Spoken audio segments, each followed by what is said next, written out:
দেখো স্ক্রিন দেখা যাচ্ছে তো? হ্যাঁ, ঠিক আছে, চলো। তো সবই হয়ে যাবে, হ্যাঁ, টেনশনে কিছু নেই, তোমরা ঠিক সময়ে ঠিক বলবে। শ্রেয়াদের বা সুদীপ্তদের কোয়ান্টামটা যেটা বাকি আছে, কোয়ান্টামটা আসলে পৌলমী করছিল, কিন্তু পৌলমীকে একটাখানি অন্য বড় কাজ দেওয়া হয়েছে আর কি, ও সেটা করবে। আমি কোয়ান্টামটার বাকিটা আমি করে দেবো। হুম, এটা এবারে আমি তোমাদের সাথে আলাদা করে কথা বলে নিয়েছি, অন্য কোন সময়টা তোমাদের অ্যাভেলেবেল সেটাকে দেখে, এই সোমবার সন্ধ্যাবেলা এই সময়টা হতে পারে, হ্যাঁ, মঙ্গলবার সকালবেলা এই সময়টা হতে পারে, হ্যাঁ, এরকম একটা সময় দেখে আমরা করে দেবো আর কি। ঠিক আছে, এটা। আর জ্যামের ক্লাসটা তো সলিড স্টেটটা আছে তো? আচ্ছা, ঠিক আছে, অসুবিধা নেই, সলিড স্টেট করে দেবো। সলিড স্টেটটা করে দেবো, হ্যাঁ, সলিড স্টেটটা করে দেবো। ওইগুলো তো খুব বেশি সময় লাগে না, তো 4টে 5টা করে ক্লাস লাগে, ওটা ঠিক আমি ঠিক সময়ে করে দেবো। তোমাদের সলিড স্টেট আছে, কোয়ান্টাম আছে, আর কি আছে, সেকেন্ড থার্মোডাইনামিক্স সেকেন্ড ল থেকে আছে, তাই তো? তুই পাঠিয়েছিল সিলেবাস, আমি আরেকবার দেখে নেবো।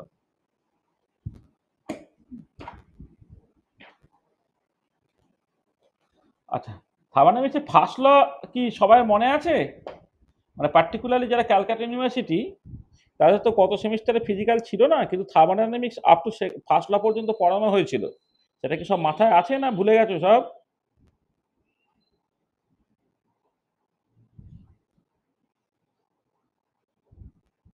কিরে, ক্যালকাটা?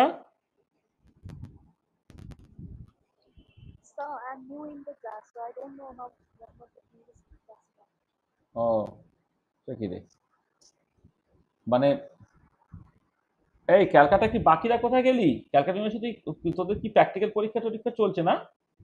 ও, এটা কেউ বলেছিল, বাট একটা প্র্যাকটিক্যাল পরীক্ষা চলছে।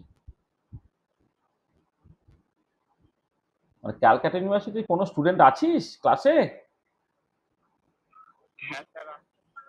হ্যাঁ, হ্যাঁ, সেটাই বলছি। মানে থার্মোডাইনামিক্স ফার্স্ট ল পর্যন্ত পড়ানো হয়েছিল, মনে আছে? হুম, তাহলে শোনো, আমি একটুখানি একটুখানি এটা লিখে দিই, না লিখে দিলে তো দেখছি কোনো কিছু মাথায় থাকে না। সেটা হচ্ছে যে আমি বলে দিচ্ছি যে থার্মোডাইনামিক্সের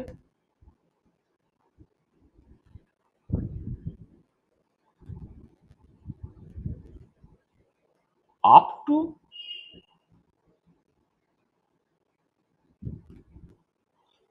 ফার্স্ট ল মানে আপ টু থার্মোকেমিস্ট্রি।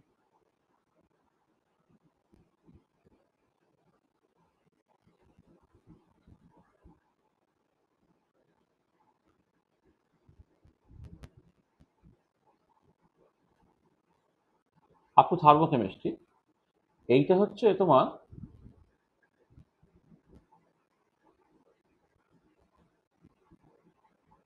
অলরেডি ডিসকাসড, হ্যাঁ। আর এবারে কেউ যদি মনে করে যে না, সে অ্যাডিশনালি কিছু করতে চায় আর কি, এটা already discuss. Those who are interested,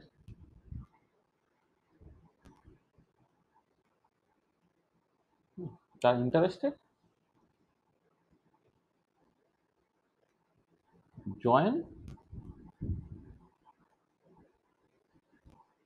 at 8 p.m.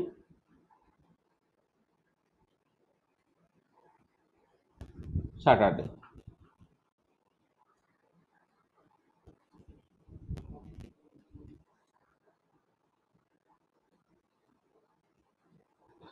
এই প্রত্যেক শনিবারে 8টা থেকে এই ফার্স্ট থার্মোকেমিস্ট্রি পর্যন্ত পার্টটা পড়ানো হবে। যারা ইন্টারেস্টেড তারা এই ক্লাসটা অ্যাটেন্ড করবে। তাহলে আবার বলছি শোনো, মানে পার্টিকুলারলি ক্যালকাটা ইউনিভার্সিটির স্টুডেন্ট যাদের এই সেমিস্টারে কিন্তু থার্মোডাইনামিক্স স্টার্টিং থেকে আছে। এবার আমি ফার্স্ট সেমিস্টারে আমি নিজে একবার থার্মোডাইনামিক্স পড়িয়েছিলাম, সেকেন্ড সেমিস্টারে পৌলমী একবার থার্মোডাইনামিক্স পড়িয়েছে, কিন্তু আপ টু থার্মোকেমিস্ট্রি পর্যন্ত কিন্তু যারা প্রথম থেকে ক্লাস করছে অলরেডি দুবার ডিসকাসড হয়ে গেছে। তারপরেও যাদের মনে হচ্ছে যে থার্মোকেমিস্ট্রি পর্যন্ত তাদের রিভিশনের দরকার পড়ছে, বা হচ্ছে তোর একবারও করা হয়নি আমার কাছে পড়িসনি বলে, হ্যাঁ, নতুন করে করার দরকার পড়ছে, তারা হচ্ছে প্রত্যেক শনিবারে 8টা থেকে থার্মোডাইনামিক্সের ক্লাসটাকে করানো হচ্ছে একদম শুরু থেকে। 3-4টে ক্লাস হয়ে গেছে, 4-5টা ক্লাস হয়ে গেছে, এখন ম্যাথামেটিক্স বা থার্মোডাইনামিক্স ওই পার্টটা হচ্ছে আর কি। হ্যাঁ, তারা এই ক্লাসটা অ্যাটেন্ড করবে। বোঝা গেল? এটা ফার্স্ট ব্যাপার। আবার যে জয়েন করতে আসছে ছেলেগুলো না, মানে কি আসছে মনে হচ্ছে একদম, সে গেল কোথায়?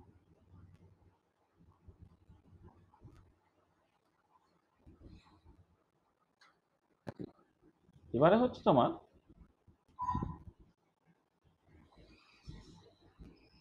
এবারে সেকেন্ড ল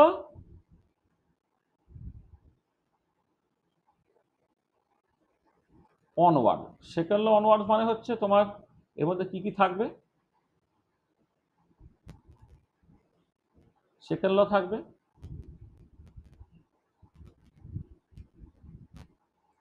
সিস্টেম অফ,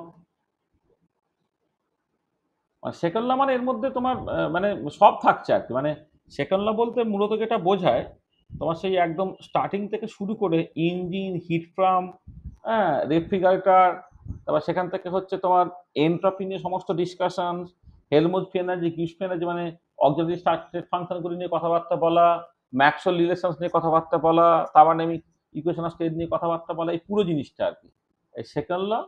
হুম, সেই পুরো পার্টটা সিস্টেম অফ ভেরিয়েবল কম্পোজিশন, সেখান থেকে কেমিক্যাল পোটেনশিয়াল ইত্যাদি নিয়ে আলোচনা হয়। সেইটা তোমার কেমিক্যাল ইকুইলিব্রিয়াম,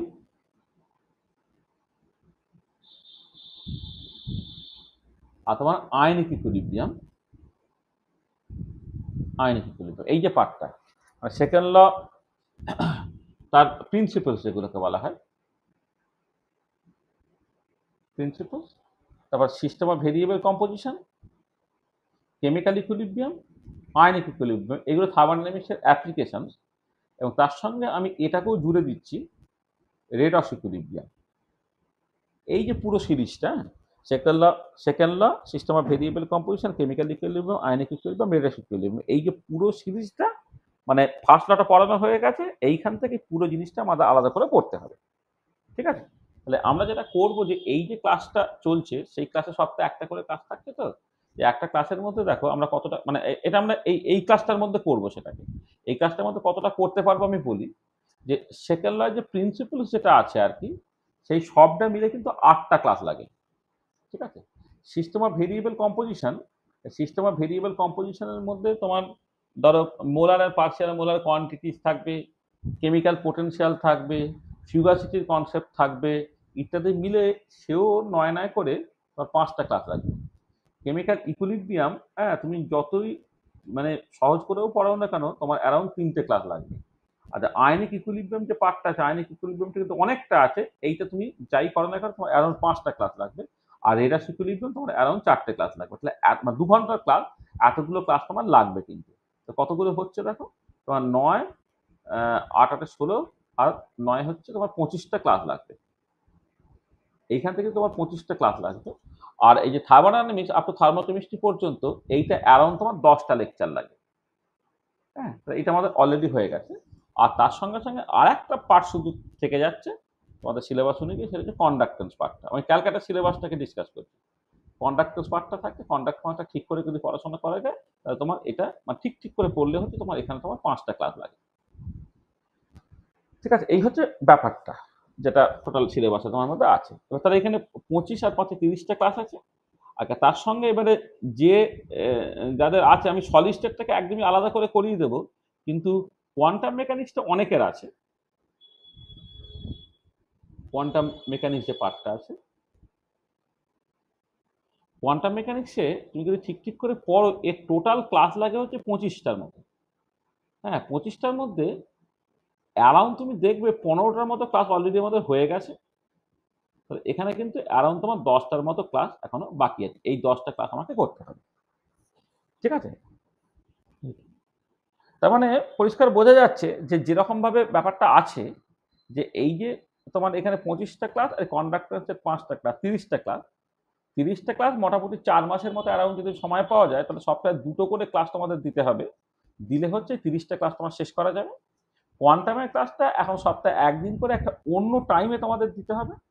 আর এইখানে এই ক্লাসটা তোমরা অন্য গ্রন্থের সাথে করে নিচ্ছ, তার জন্য আমাকে আলাদা সময় দিতে হচ্ছে না আর কি। এখানে আমরা যে এই বুধবার সকালে যে নর্মাল ক্লাসটাকে নিচ্ছি আর কি, সে বুধবার সকালে ক্লাসটা তো থাকবে। হ্যাঁ, সেটা মানে অ্যাজ ইট ইজ আছে আর কি। তারপরে বাকি যে ব্যাচ ট্যাচগুলো আমার একদম ঠিক ঠিক করে সেট হয়ে যাক। সেট হয়ে যাওয়ার পরে আমি ওই ধরো সামনের সপ্তাহ নাগাদ, এখন আসলে ফার্স্ট সেমিস্টারের ছেলেরা এখন সবাই আসছে টাসছে আর কি। তাদের ওই কি কি জিনিস অ্যাকচুয়ালি কভার করা হবে হ্যানা ত্যানা এইসব নিয়ে অনেক ব্যাপার-ট্যাপার চলছে আর কি। তো আমরা এখন মানে এই সপ্তাহে একটাই ক্লাস নিচ্ছি।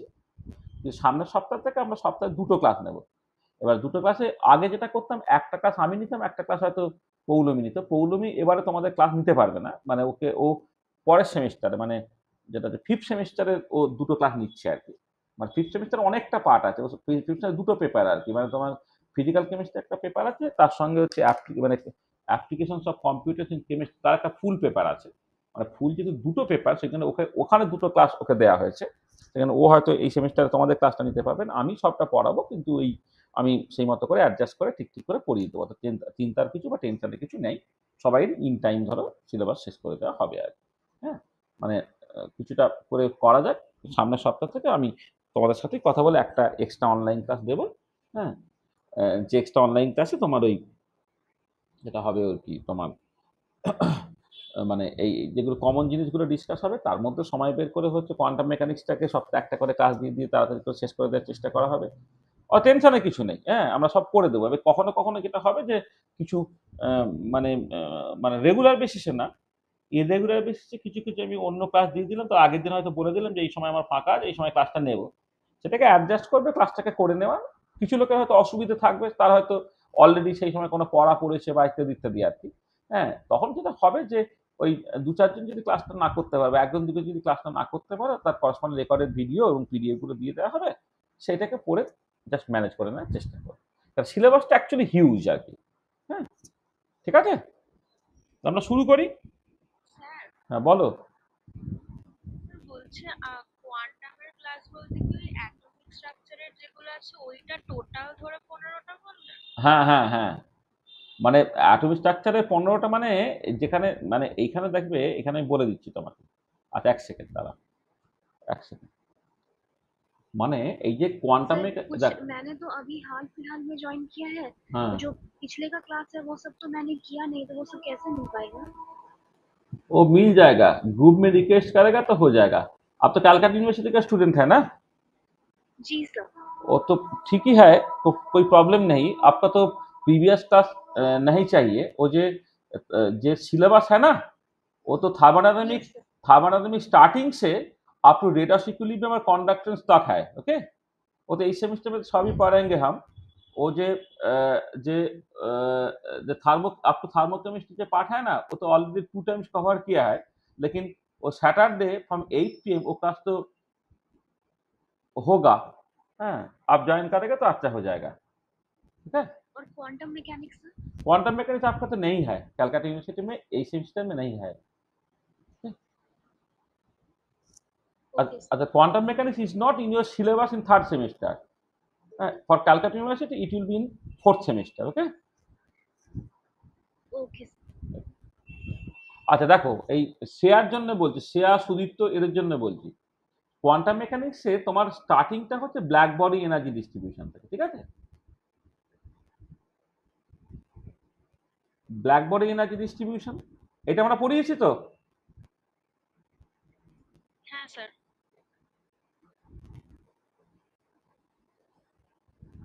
ফটো ইলেকট্রিক এফেক্ট পড়িয়েছি তো।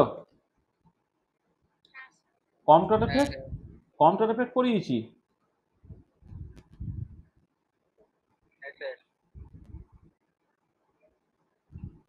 D Broglie wave particle duality যেটা,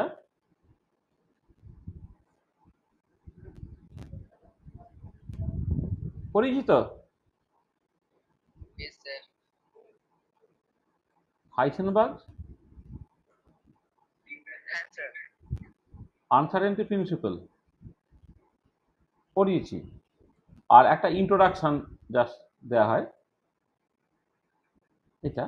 আর তারপরে হচ্ছে পস্টুলেট 1, ওয়ান, সেখান থেকে ওয়েব ফাংশন, সেই নিয়ে ডিসকাশন, এটা করেছি তো। আর হ্যাঁ স্যার। পস্টুলেট 2 এর হচ্ছে হাফ হয়েছে, তাই না? পস্টুলেট 2 মানে অপারেটর নিয়ে যে কথাবার্তা স্টার্ট হয়েছিল তো নাকি? এটা। তাহলে এবারে দেখো, এই ইন্ট্রোডাকশনে লাগে একটা ক্লাস, ব্ল্যাকবোর্ডিং এনার্জি ডিস্ট্রিবিউশনে লাগে হচ্ছে তোমার দুটো ক্লাস, ফটো ইলেকট্রিক এফেক্টে একটা ক্লাস, কম্পিউটার এফেক্টে একটা ক্লাস, ওয়েব পার্টিকেল ডুয়ালিটিতে একটা ক্লাস, হাইসেনবার্গ আনসার্টেনিটি প্রিন্সিপাল অ্যাকচুয়ালি লাগে হচ্ছে তো তিনটে ক্লাস। তোমাদের হয়তো একটু সংক্ষেপে পড়ানো হয়েছিল, না তিনটে ক্লাসই মানে নিয়েছিলাম হতে পারে, হ্যাঁ, না দুটো ক্লাস নিয়েছিলাম দেখতে পারো। আচ্ছা, পস্টুলেট 1 এ হচ্ছে তোমার লাগে হচ্ছে তিনটে ক্লাস, আর এইখানে তোমার একটা ক্লাস হয়েছে, তাই তো? হ্যাঁ স্যার। এইটা তাহলে এবার কটা হচ্ছে দেখো, 3 একে 4টে, 3 এ 7টা, 8টা, 9টা, 10টা, আর 3 এ 13টার মতো ক্লাস হয়েছে।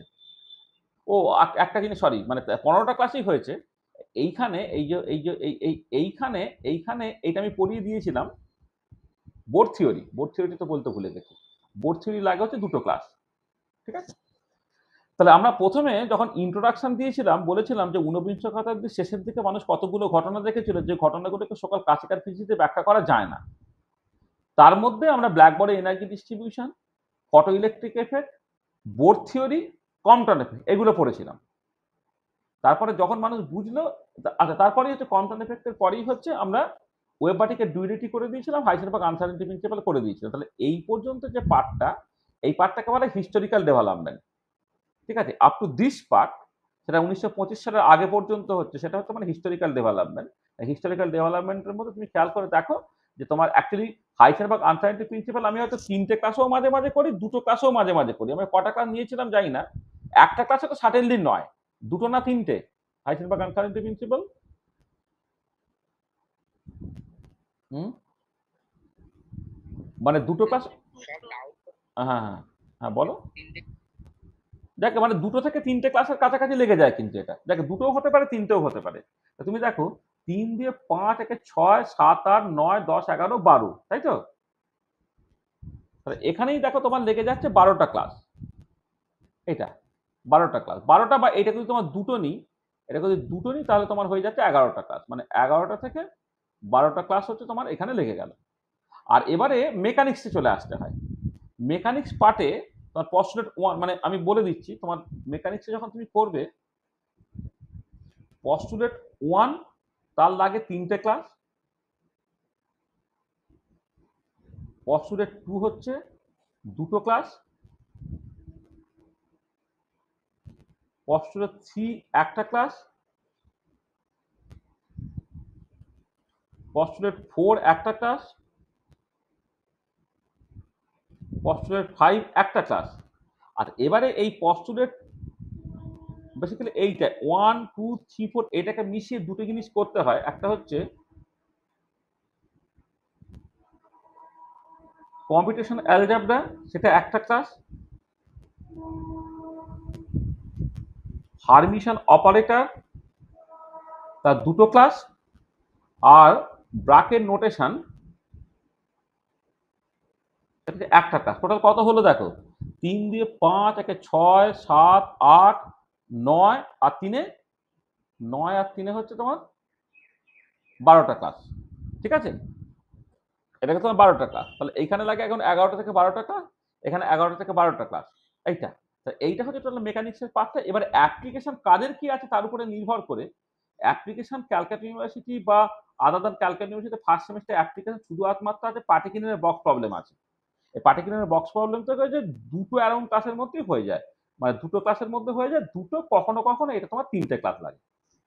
সব মিলে অ্যারাউন্ড তুমি দেখো এখানে যদি 11টা ক্লাস ধরো, এইখানে যদি তোমার সব মিলে ওই 12টার মতো ক্লাস ধরো, আর এখানে তোমার দুটো ক্লাসের ধরো, তাহলে অ্যারাউন্ড 25টার মতো ক্লাস লাগে। তাই 25টা ক্লাসের মধ্যে যে 11, 12 এবং এখানে 3, একে 4, এই 15টার মতো ক্লাস আমাদের হয়ে গেছে। তো আমাদেরকে এটা লাগবে পস্টুলেট 1-এ আর একটা লাগবে, পস্টুলেট 2-তে একটা, একটা দুটো, একে 3টে, একে 4টে, একে 5টা, 6টা, 7টা, 8টা, আর এখানে দুটোই 10টা ক্লাস। বুঝতে পেরেছো? হ্যাঁ স্যার, ঠিক আছে। মানে এর থেকে সহজে কিন্তু করা যাবে না, মানে আমি আমি পরিষ্কার মানে হিসেব আছে, মানে একদম এক্স্যাক্টলি কটা ক্লাস লাগতে পারে, আমি কেন যে সপ্তাহে 2 দিন করে ক্লাস দিই, কেন একদিন ক্লাসে আমি ম্যানেজ করি না, আমি পুরো হিসেব করা আছে, মানে কোনটার জন্য কটা ক্লাস লাগবে টাকবে একদম ফিক্সড এটা। হ্যাঁ, সেখানে এই 10টা ক্লাস তোমাকে এক্সট্রা করতে হবে, মানে একদম শুরু থেকে যে কোনো সিলেবাসে তুমি দেখবে এই যেরকম আমি পরপর করে বললাম সেই রকম করে আছে জিনিসটা।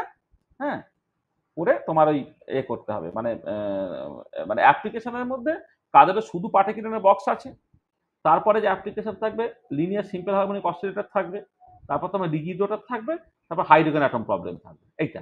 এবারে এই পার্টটা হচ্ছে তোমাদের পরের পার্টে আছে, মানে কোয়ান্টাম মেকানিক্সের পরের পার্টে linear simple harmonic oscillator, rigid rotor, hydrogen atom আছে, আর পরে হচ্ছে কোভ্যালেন্ট বন্ডিংটা আছে আর কি পরের সেমিস্টার। ঠিক আছে, তাহলে আপনি পার্টিকুলার বক্স পর্যন্ত করলে কিন্তু আপনার 25টা ক্লাস সময় দিতে হবে। ঠিক আছে।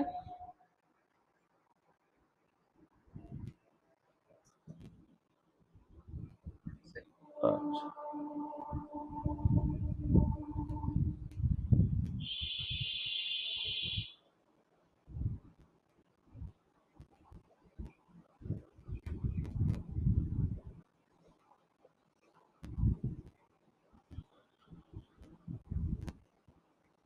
তাহলে এবারে তোমরা যেটা করবে না একটুখানি বুঝতেই পারছো, আমি মানে যেটা বারবার বলছি আর কি, যে সবাইদের হিসেব করলে না অ্যাকচুয়ালি অনেক আমাকে ক্লাস নিতে হবে। তার সঙ্গে শেয়ার বললে অ্যাডিশনালি তোমার সলিড স্টেটটা আছে, তাহলে সলিড স্টেটে তুমি অ্যারাউন্ড 5টা ক্লাস, সব মিলে বুঝতে পারছো তো। তাহলে এই সেমিস্টারে আমাকে তোমাদের মানে যারা ক্যালকাটা আদার দেন ক্যালকাটা সব মিলে আমাকে মোটামুটি ভাবে যতগুলো ক্লাস দিতে হবে দেখো, 10টা আর 25টা, 35টা কোয়ান্টামের, 25টা, 35 আর 25 হচ্ছে তোমার কটা হলো, 60, তাই তো? 60টা, কন্ডাক্টেন্স 5, 65টা, প্লাস সলিড স্টেট হচ্ছে 70টা। তো 70টা 2 ঘন্টার ক্লাস তোমার দিতে হবে। এবারে অবভিয়াসলি সবাই সব ক্লাসটা করবে না, কিন্তু ক্যালকাটা ইউনিভার্সিটি স্টুডেন্টদের জন্য 10 আর 25, 35 আর 5-এ 40টা ক্লাস কিন্তু করতে হবে। 40টা ক্লাসের মধ্যে 10টা ক্লাসের জিনিস আমি অলরেডি কভার করে রেখেছি। আমি আসলে আগে যেটা করতাম জানো তো, এই ছেলেরা তো কথা শোনে না, কথা শোনে না, তো আমি আগে যেটা করতাম এই আপ টু সেকেন্ড ল পর্যন্ত করে রাখতাম, 18 ক্লাস করে রাখতাম। 18টা ক্লাস করে রাখলে তাহলে কি হয়, এই সেমিস্টারের চাপ একটু কম থাকতো। কিন্তু এখন কি হচ্ছে, এটা ছেলেদের যেহেতু সেকেন্ড সেমিস্টারে ফিজিক্যাল কেমিস্ট্রি পরীক্ষাটা দিতে হচ্ছে না, তাদের কি হচ্ছে খুব বেশি করতে তাদের ইচ্ছে করে না। সেজন্য আমরা এখন যেটা করলাম যে ঠিক আছে, মানে এই এই শুধুমাত্র ফার্স্ট ল পর্যন্ত করলাম, যেটা 11-12 মোটামুটি ভাবে করানো হয় এ করে।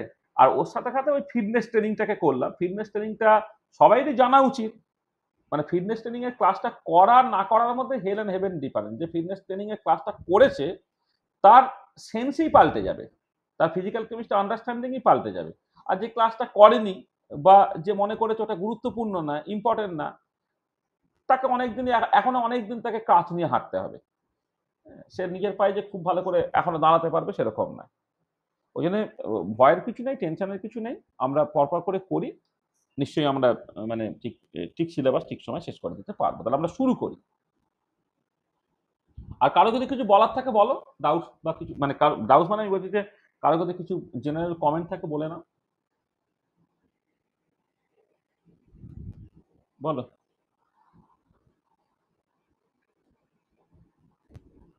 স্যার আমি ওই মানে থার্ড সেমিস্টারে সিভিতে নতুন জয়েন করেছি, মানে আপনি যে বললেন আগের যে ক্লাসগুলো আমার হয়নি, ওগুলো আপনি শনিবার 8 তারিখ ওগুলো সব কভার করে দেবেন, তাই তো? হ্যাঁ হ্যাঁ হ্যাঁ হ্যাঁ হ্যাঁ হ্যাঁ, শনিবার কভার করেছে। হ্যাঁ, শনিবারে 2-3টে ক্লাস হয়ে গেছে, কিন্তু যেখান থেকে পড়াবো খুব একটা অসুবিধা হবে না। আর তুমি বলবে তার আগে যে 2-3টে ক্লাস আমি নিয়ে নিয়েছি আর কি, হ্যাঁ, তার করসপন্ডিং পিডিএফ ভিডিও তোমায় দিয়ে দেবো। হ্যাঁ, আচ্ছা তো থার্মোডাইনামিক্সের একটা পার্ট আমাদের হয়ে গেছে, থার্মোডাইনামিক্সের সেকেন্ড পার্ট দিয়ে আমরা স্টার্ট করছি। চল। আচ্ছা, এর আগে তোমরা যে ফার্স্ট লটা পড়েছো, মানে থার্মোডাইনামিক্স পার্ট 1-এ কি জিনিস কভার করেছে একটু ভালো করে দেখো।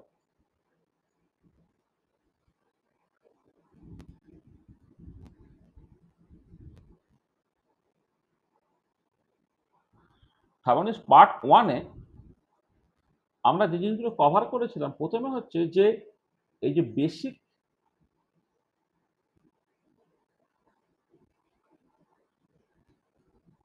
টার্মিনোলজিস যেগুলো, সেগুলোকে আমরা প্রথমে দেখেছি। বেসিক টার্মিনোলজি মানে হচ্ছে সিস্টেম, হ্যাঁ, বিভিন্ন রকমের তার ক্লাসিফিকেশন, বাউন্ডারি, বিভিন্ন রকমের প্রসেস ইত্যাদি ইত্যাদি আর কি।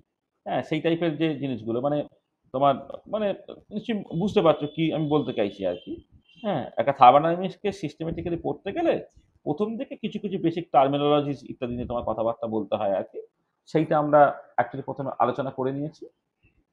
তারপরে আমরা বেসিক টার্মিনোলজির সঙ্গে সঙ্গে তোমার যেটা জিরোথ ল, যেটা জিরোথ ল সেটাকে আলোচনা করে নেওয়া হয়েছে। তারপর আমরা তোমার ফার্স্ট ল, তার প্রিন্সিপাল ইত্যাদিগুলো আলোচনা করেছি। আমরা হিট অ্যান্ড ওয়ার্ক সেটা নিয়ে ডিটেল ডিসকাশনসটা আমাদের হয়েছে। আচ্ছা, আমরা জুলস এক্সপেরিমেন্ট, সেখান থেকে ইন্টারনাল এনার্জি, এই রিলেটেড ডিসকাশনসটা করেছি। আমরা জুল থমসন এক্সপেরিমেন্ট, সেখান থেকে এনথালপি ফাংশন, এনথালপিতে ইন্ট্রোডিউস হচ্ছে সেই রিলেটেড ডিসকাশনসটা করেছি। আমরা হিট ক্যাপাসিটি নিয়ে কথাবার্তা বলেছি, হিট ক্যাপাসিটি রিলেশনস যেগুলো এই নিয়ে কথাবার্তা হয়েছে। আমরা অ্যাডাপটিক চেঞ্জেস অফ স্টেট নিয়ে কথাবার্তা বলেছি।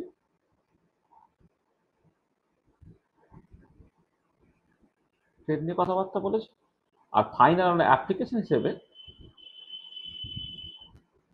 থার্মোকেমিস্ট্রি এটাকে দেখেছি।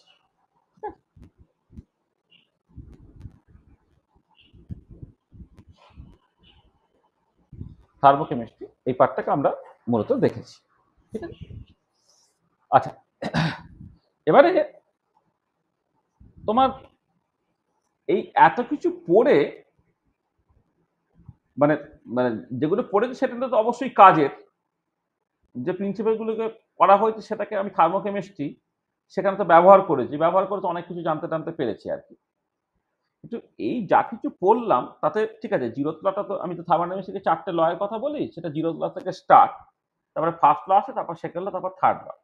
তাহলে এই যা পড়া হয়েছে এখন পর্যন্ত সেখানে কোথাও কি কোনো লিমিটেশনস আছে বা কোথাও কোনো গন্ডগোল আছে, সেইটা তোমাকে প্রথমে বুঝতে হচ্ছে আর কি। সেইটাই হচ্ছে আমাদের পরের পার্টটা পড়ার মোটিভেশন। যদি ফার্স্ট ল অফ থার্মোডাইনামিক সমস্ত প্রবলেমের বা সমস্ত কোয়ারির ঠিক ঠিক উত্তর দিতে পারে, তাহলে নিশ্চয়ই পরের থিওরিগুলো আর জানা, পরের লগুলো আর জানার দরকার পড়ে না। নিশ্চয়ই তোমার যা পড়েছি তাতে কিছু অসুবিধা আছে আর কি। সেই অসুবিধাগুলো অ্যাকচুয়ালি আমাকে ঠিক করতে হবে। ঠিক করার জন্যই হচ্ছে অসুবিধা, মানে আমি বলছি যে এমন ফার্স্ট ল ভুল সেটা বলছি না, ভুলটাকে কারেক্ট করলাম সেটা না, কিন্তু ফার্স্ট ল দিয়ে সবকিছু বোঝা যায় না, তোমাকে তার সঙ্গে সঙ্গে পরের লগুলোরও লাগবে। তাহলে আমরা শুরুটা হবে আমাদের এই জায়গা থেকে, যে ফার্স্ট ল অফ থার্মোডাইনামিক্সে কোনো লিমিটেশনস আছে না, সেইটা প্রথমে বুঝতে হবে আগে, যে limitations of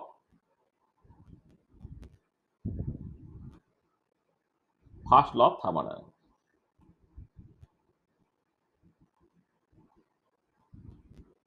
limitations of first law of thermodynamics. দেখো, ফার্স্ট ল অফ থার্মোডাইনামিক্সে দুটো ইম্পর্টেন্ট স্টেট ফাংশন আসে, একটা হচ্ছে ইন্টারনাল এনার্জি, একটা হচ্ছে এনথালপি। এছাড়া বাকি যেগুলো সেগুলো তুমি অলরেডি জানতে। তাহলে যে নতুন দুটো স্টেট ফাংশন ছিল, একটা ইন্টারনাল এনার্জি এবং এনথালপি। এবার সেই ইন্টারনাল এনার্জি এবং এনথালপি দিয়ে তুমি স্পন্টিনিটি বা ইকুইলিব্রিয়াম অফ এ প্রসেস তুমি বুঝতে পারো কিনা, এটা ইম্পর্টেন্ট পয়েন্ট। যে মোটামুটিভাবে ফার্স্ট ল অফ থার্মোডাইনামিক্স তো কনজারভেশন অফ এনার্জির কথা বলে, যে ইউনিভার্সের জন্য বা কোনো একটা আইসোলেটেড সিস্টেমের জন্য টোটাল ইন্টারনাল এনার্জিটা হচ্ছে তোমার কনস্ট্যান্ট, বা এনার্জি মানে এনার্জি কনজারভেশন, যেটা বেসিক্যালি এনার্জি নেট এনার্জি যেটা, সেটা ইউনিভার্সে সবসময় কনস্ট্যান্ট থাকবে বা আইসোলেটেড সিস্টেমের জন্য কনস্ট্যান্ট থাকবে। হ্যাঁ, এবারে যেটা হতে পারে সেটা হচ্ছে এনার্জি একটা ফর্ম থেকে আরেকটা ফর্মে জাস্ট ট্রান্সফরমেশনটা অ্যাডমোস্ট হতে পারে। হ্যাঁ, কিন্তু মানে কখনোই এমন হবে না যে এনার্জি ডিস্ট্রয়েড হয়ে গেল বা এনার্জি ক্রিয়েটেড হলো। এটা তাহলে যেটা কথা হচ্ছে যে এই কনজারভেশন অফ এনার্জি এই যে প্রিন্সিপালটা দিয়ে বা ফার্স্ট ল অফ থার্মোডাইনামিক্স এই প্রিন্সিপালটাকে দিয়ে তুমি স্পন্টিনিটি বা ইকুইলিব্রিয়াম হবে প্রসেস এইটাকে নিয়ে তুমি কিছু বুঝতে পারছো না। তার মানে যেটা কথা সেটা হচ্ছে এই যে first law of thermodynamics says nothing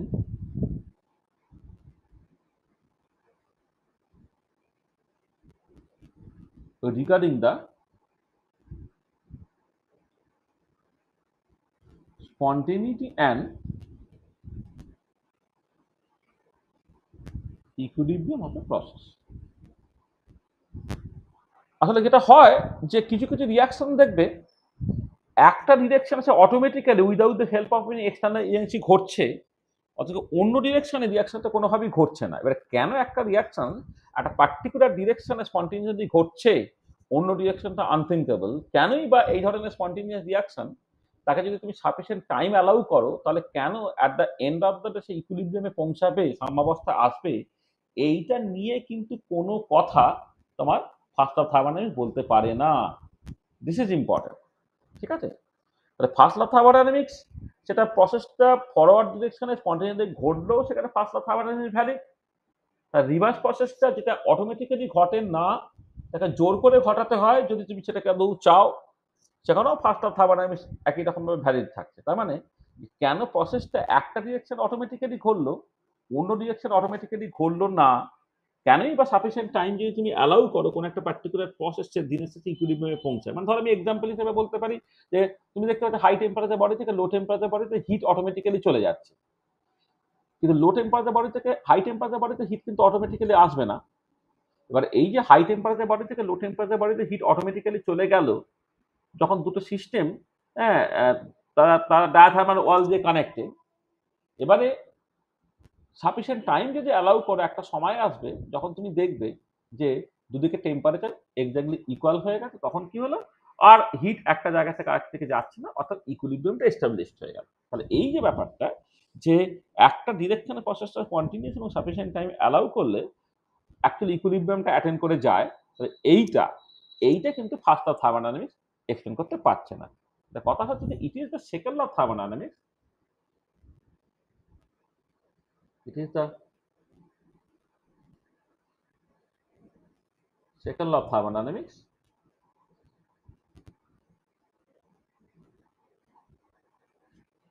that can give the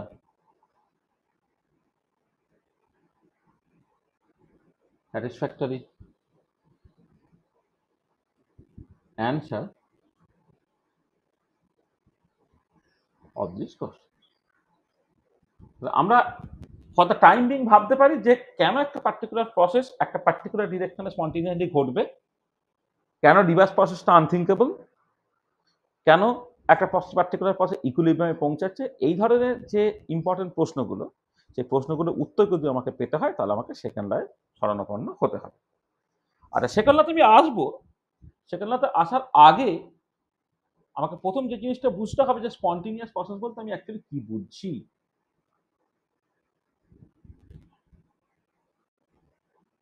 spontaneous process, it is a process, আচ্ছা প্রসেস না করে প্রসেস শেষ করি।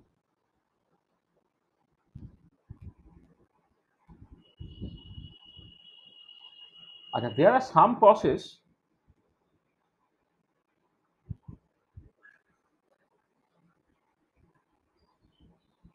which take place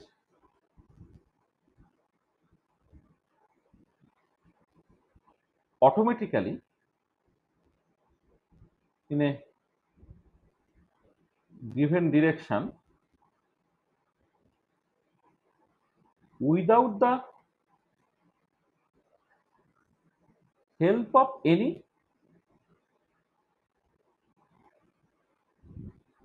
external agency are called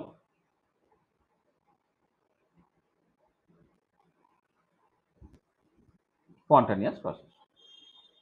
কি বললাম, there are some processes which takes place automatically in a given direction without the help of any external agency are called spontaneous process. আচ্ছা, এরকম প্রচুর example তুমি দেখেছো। ধরো তোমার দুটো বডি নিয়েছো, আচ্ছা আমি কোনো এক্সটার্নাল এজেন্সির হেল্প নেব না, মানে এই ওভারঅল সিস্টেমটা ধরো আইসোলেটেড, মানে বাইরের সঙ্গে বিচ্ছিন্ন করে দিলে তুমি। আচ্ছা এবারে এইটাকে দুটো ভাগে ভাগ করা আছে। এই যে তোমার একটা বাউন্ডারি, এই বাউন্ডারিটা ধরে নাও তোমার ডায়াথার্মাল বাউন্ডারি, ডায়াথার্মাল। আচ্ছা এবারে এখানে টেম্পারেচার ধরে নাও T2 আছে, এখানে টেম্পারেচার T1 আছে। কি হচ্ছে, এই হাইট যেখানে যেখানে T2টা গ্রেটার দ্যান T1, এইটা T2 থেকে T1 এর দিকে কি হচ্ছে তোমার, দেখো এখান থেকে তোমার হিটটা ফ্লো করে যাচ্ছে। এটা হচ্ছে যে hit flows from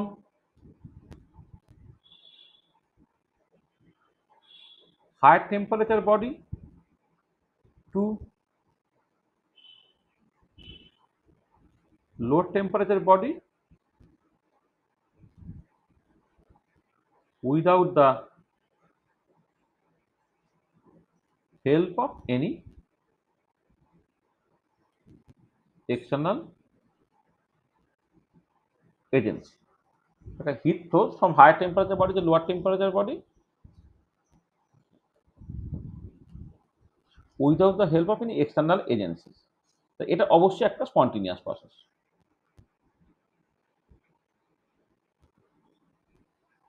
high temperature body to lower temperature body without the help of any external agency. দেখো এইটা হচ্ছে তোমার একটা স্পন্টেনিয়াস প্রসেসের এক্সাম্পল। ঠিক একই রকম করে ধরো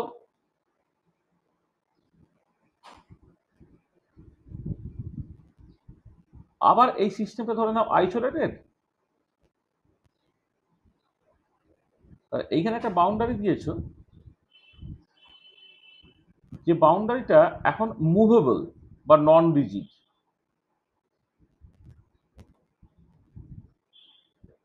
নন রিজিড শুধু না, তার সঙ্গে এটা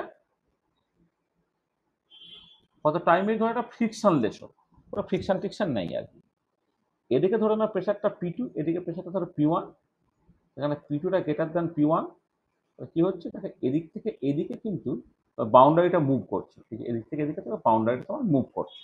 এই যে প্রসেসটা, হ্যাঁ, এবং তার জন্য ওয়ার্ক ইনভলভ হচ্ছে আর কি, হ্যাঁ, সেটা তোমার একটা স্পন্টেনিয়াস প্রসেস আর কি। তাহলে এই boundary which is frictionless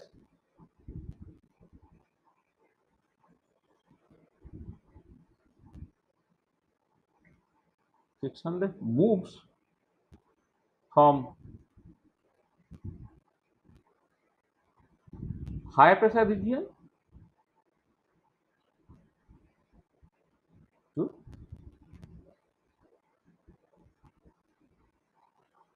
lower pressure region, এবং সেটা automatically without the help of any external agency. This is A spontaneous process. তাহলে মিক্সিং অফ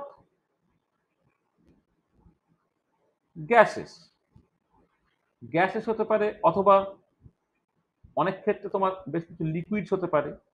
এই যে লিকুইড বা গ্যাসগুলো মিশে যাওয়াটা, সেটা অটোমেটিক্যালি কন্টিনিউয়াসলি ঘটছে, কিন্তু যে জিনিসটা মিশে আছে সে অটোমেটিক্যালি কিন্তু সেপারেটেড হচ্ছে না। ধর অসমোসিস, তুমি জানো অসমোসিস।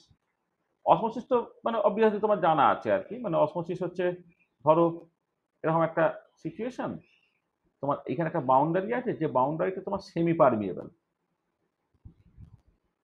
একটা special kind of boundary, semi permeable, ঠিক আছে। এইদিকে তোমার ধরো সলিউশন আছে, এদিকে তোমার পিওর সলভেন্ট আছে, ঠিক আছে।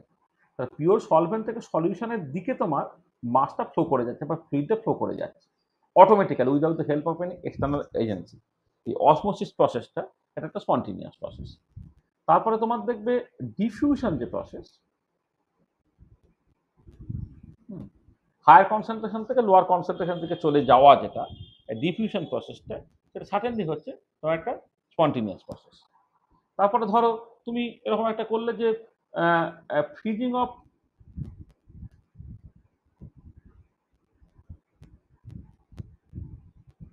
সুপারকুলড লিকুইড, মানে ধরো জল 1 অ্যাটমসফিয়ার প্রেসারে 0 ডিগ্রি সেন্টিগ্রেডে বরফ হয়, -10 ডিগ্রি সেন্টিগ্রেডে জলকে দেখেছে 1 অ্যাটমসফিয়ার প্রেসারে, একটু নাড়াচাড়া করলেই দেখবে খুব স্পন্টিনিয়াসলি ফ্রিজ করে যাচ্ছে বা সলিডিফাই করে যাচ্ছে। বা উল্টো দিকে কনডেনসেশন বা লিকুইফ্যাকশন যাই বলো না কেন, কনডেনসেশন অফ সুপারকুলড ভেপার, জলীয় বাষ্প 100 ডিগ্রি সেন্টিগ্রেড থেকে টেম্পারেচার কমালেই হচ্ছে তার কনডেন্স করে যাওয়ার কথা। হ্যাঁ, এইটা এবার তুমি ধরো -90 ডিগ্রি সেন্টিগ্রেডে, মাইনাস বলছি মানে 90 ডিগ্রি সেন্টিগ্রেডে তুমি একটা ভেপার কোনোভাবে রাখতে পেরেছো, ঠিক আছে, সুপারকুল ভেপার, তাকে একটু নাড়াচাড়া করলেই কিন্তু সে অটোমেটিক্যালি, হ্যাঁ, বা স্পন্টিনিয়াসলি সে কনডেন্স করে যাবে। এই ইত্যাদি ইত্যাদি, মানে এই যে এত আরো আরো আরো আরো হাজার হাজার প্রসেস আছে, যে প্রসেসগুলো দেখবে automatically without the help of N external agency ঘটছে, কিন্তু রিভার্স প্রসেসটা ঘটছে না, তাহলে সেই ধরনের প্রসেসকে বলা হবে যে স্পন্টিনিয়াস প্রসেস। আচ্ছা, এবারে একটা স্পন্টিনিয়াস প্রসেস যখন তুমি কনসিডার করো, তার 3টে ইম্পর্টেন্ট ফিচার্স আছে। দেয়ার আর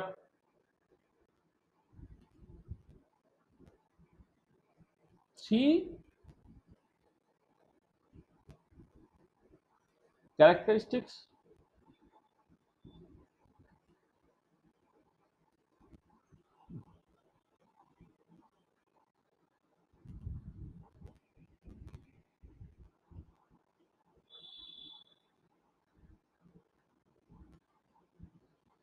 features of spontaneous process.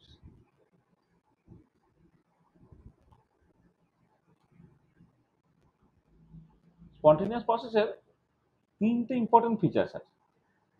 3টে ইম্পর্টেন্ট ফিচার কি কি?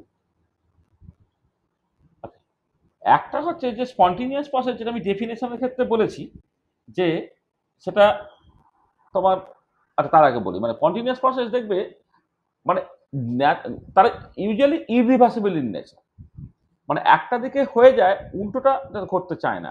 তার স্পন্টেনিয়াস প্রসেস আর irreversible in nature.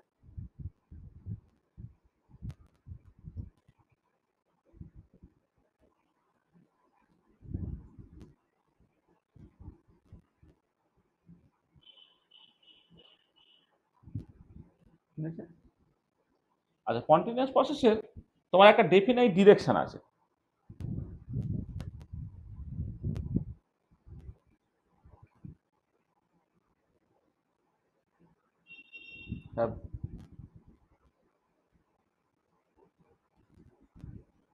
Definite direction মানে একটা পার্টিকুলার ডিরেকশনে জাস্ট ঘটবে, অন্য ডিরেকশনে জাস্ট সেটা করতে চায় না। আর 3 নম্বর হচ্ছে if sufficient time is allowed,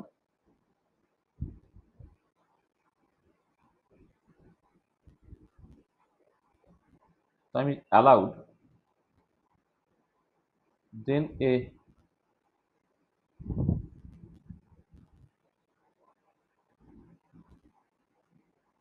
continuous process ultimately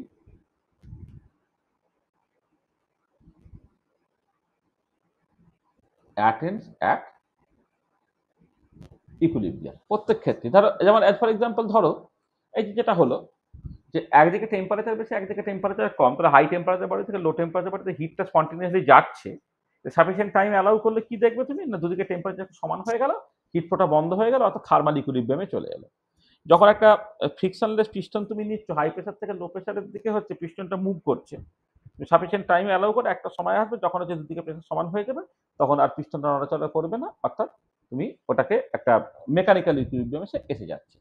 বা মিক্সিং অফ গ্যাসের, একদিকে হাই কনসেন্ট্রেশন আছে, লো কনসেন্ট্রেশন আছে, হাই কনসেন্ট্রেশন লো কনসেন্ট্রেশনের দিকে কোনো একটা পার্টিকেল মুভ করছে, এটা চলছে যতক্ষণ না পর্যন্ত সে হোমোজিনিয়াস হয়ে যাচ্ছে। অসমোসিসের ক্ষেত্রেও তাই হচ্ছে।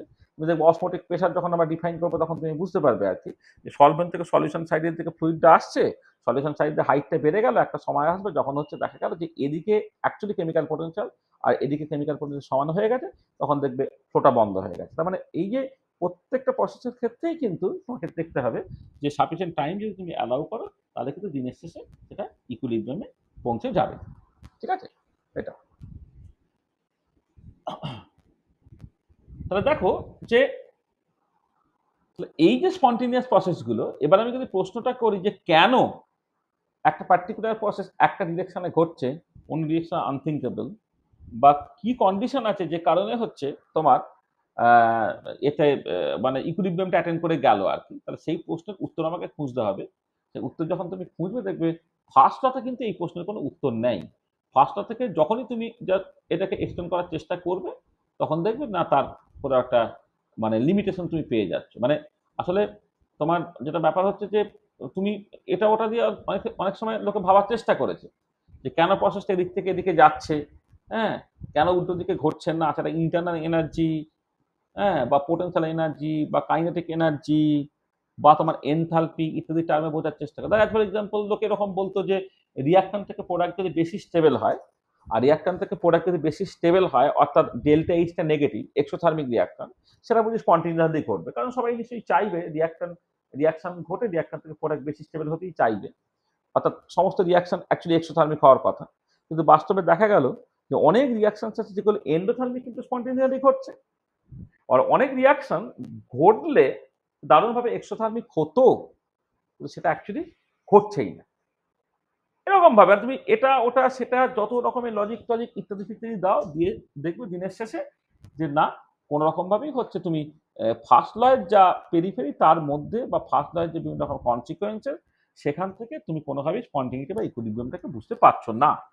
তাহলে স্পন্টিনিটি বা ইকুইলিব্রিয়াম ক্রাইটেরিয়াটা কি না, স্পন্টিনিটি বা ইকুইলিব্রিয়াম ক্রাইটেরিয়াটা এসে গেল মানে কন্ডিশন ফর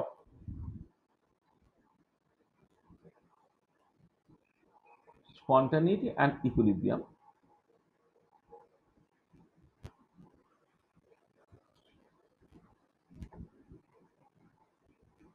তা থেকে এটা আলটিমেটলি দাঁড়াচ্ছে সেটা হচ্ছে এই যে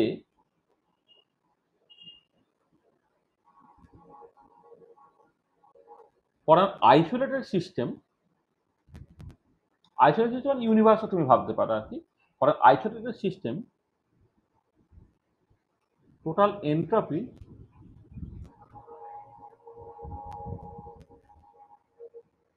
always increases in a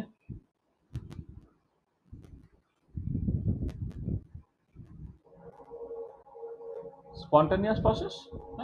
For an isolated system, total entropy always increases in a spontaneous process, and it attains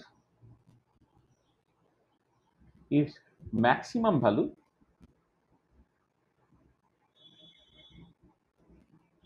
when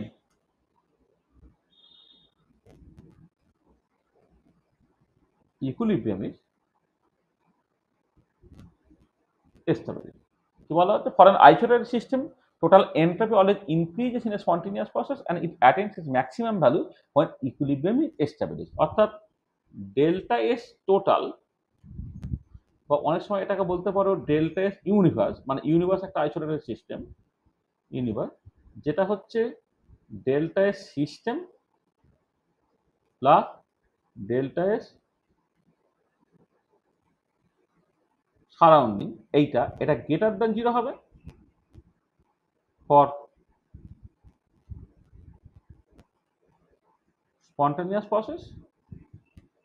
এবার এটা বেড়ে বেড়ে বেড়ে বেড়ে ম্যাক্সিমাম লিমিটিং ভ্যালুতে পৌঁছাবে, তখন ইকুইলিব্রিয়ামটা এস্টাবলিশড হয়ে যাবে। এটা কখন হচ্ছে অ্যাট ইকুইলিব্রিয়াম।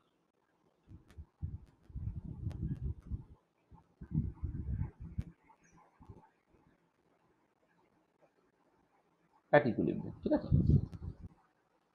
তাহলে কি হচ্ছে না তোমার টোটাল ইউনিভার্সের যে এন্ট্রপিটা মানে সিস্টেমটা সারাউন্ডিং মিলে, শুধু সিস্টেম কিন্তু না, সিস্টেমটা সারাউন্ডিং এই দুজনে মিলে তার ওভারঅল এন্ট্রপিটা যখন বাড়তে থাকবে সেটা একটা স্পন্টেনিয়াস প্রসেস, বা উল্টো রকমভাবে স্পন্টেনিয়াস প্রসেস বাড়তে থাকে।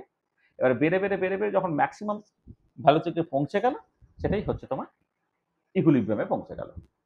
তো দেখো তার মানে যেটা দাঁড়াচ্ছে যে ফার্স্ট অফ থার্মোডাইনামিক্স সেটা বেসিক্যালি কনজারভেশন অফ এনার্জির কথা বলে, যে কোনো একটা আইসোলেটেড সিস্টেম বা ইউনিভার্সে টোটাল এনার্জি কনজার্ভ থাকে। আর সেকেন্ড ল অফ থার্মোডাইনামিক্স যেটা বলে যে ইউনিভার্সের এন্ট্রপিটা হচ্ছে অলওয়েজ ইনক্রিজ করছে, এবং সেই এন্ট্রপিটা বেড়ে বেড়ে বেড়ে বেড়ে যখন ম্যাক্সিমাম ভ্যালুতে পৌঁছালো তখন অ্যাকচুয়ালি তোমার ইকুইলিব্রিয়ামটা অ্যাটেন্ড করে যাচ্ছে।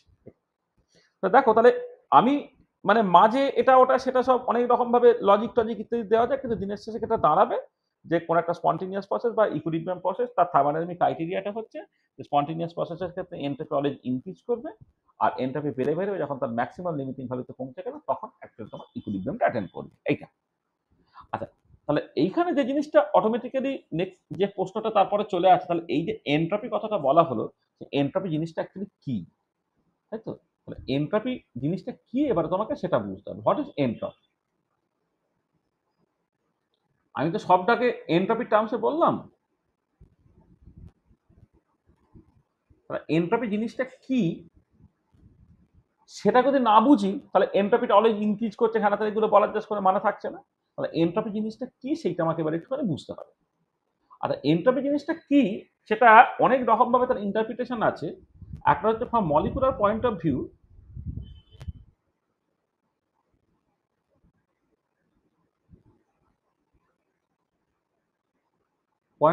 কি বলা হচ্ছে না, entropy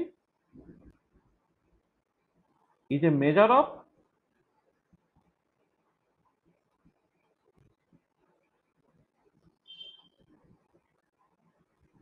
microscopic, entropy is a measure of microscopic disorder. Microscopic point of view থেকে বা মলিকুলার পয়েন্ট অফ ভিউ থেকে র্যান্ডামনেস, ক্যাওসনেস ইত্যাদি বেড়ে যাওয়া মানে হচ্ছে তোমার এন্ট্রপি বেড়ে যাওয়া। আমরা এইটা খুব ভালো করে বুঝবো যে যে এন্ট্রপি যে মেজার অফ মাইক্রোস্কোপিক ডিসঅর্ডার, এটা সকাল থার্ড ল থার্মোডাইনামিক্স থেকে এন্ট্রপির অ্যাবসলিউট মানেটা আমি খুব ভালো করে বুঝবো। কিন্তু এমনিতে এন্ট্রপি জিনিসটা কি, না এন্ট্রপি যে মেজার অফ মাইক্রোস্কোপিক ডিসঅর্ডার। তার মানে এটা দাঁড়াচ্ছে যে এন্ট্রপির সাথে আমার র্যান্ডামনেস, ক্যাওসনেস, ডিসঅর্ডারনেস তার সম্পর্ক আছে।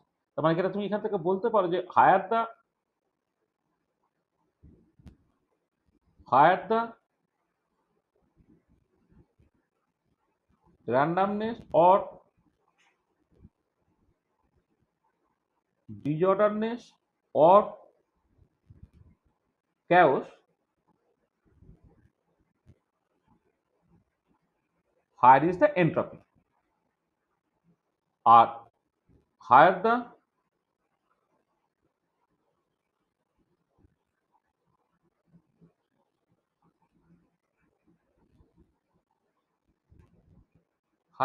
order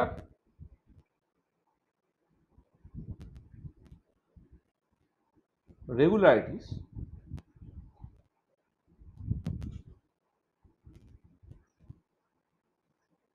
lower is the entropy। তার মানে তুমি জাস্ট মানে আমি এন্ট্রপি ফর্মালি ডিফাইন করব, ফর্মালি ইন্ট্রোডিউস করব পরে। এন্ট্রপি জিনিসটা তত র্যান্ডামনেস, ক্যাওসনেস যত বাড়বে এন্ট্রপি তত বাড়বে, যত অর্ডার বাড়বে, রেগুলারিটিস বাড়বে, অ্যারেঞ্জমেন্ট বাড়বে, তত তোমার এন্ট্রপিটা কমবে।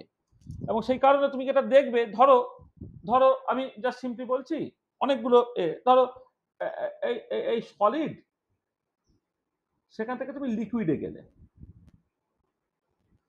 বা লিকুইড সেখান থেকে তুমি ভেপারে গেলে, বা ধরো সলিড থেকে সরাসরি ভেপারে গেলে, এই যে প্রসেসগুলো, এই যে সলিড থেকে লিকুইডে গেলে যেটা একটা মানে পার্টিকুলারলি ক্রিস্টালাইন সলিড, মানে এখানে আমি ক্রিস্টালাইন সলিডের কথাই বলছি আর কি। সলিডের ক্ষেত্রে যে অর্ডারটা থাকে, লিকুইডের ক্ষেত্রে অর্ডারটা কিন্তু অনেকটা কমে যায়। তার মানে এক্ষেত্রে এটা হবে যে সলিড থেকে লিকুইডে গেলে ডিসঅর্ডারনেসটা কিন্তু ইনক্রিজ করবে, ইনক্রিজে, এবং সেই জন্য তোমার এন্ট্রপিটা কিন্তু ইনক্রিজ করবে,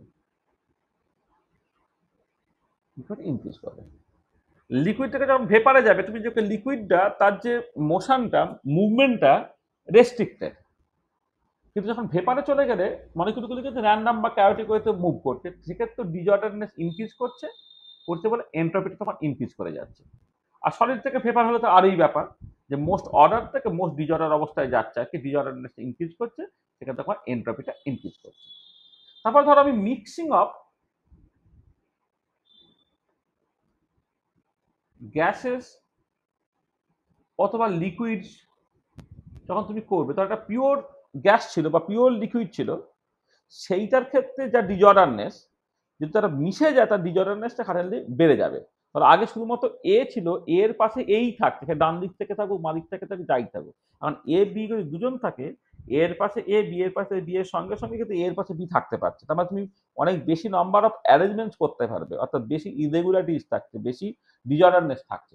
mixing of gases or liquid, এক্ষেত্রে তোমার ডিজঅর্ডারনেস ইনক্রিজ করবে।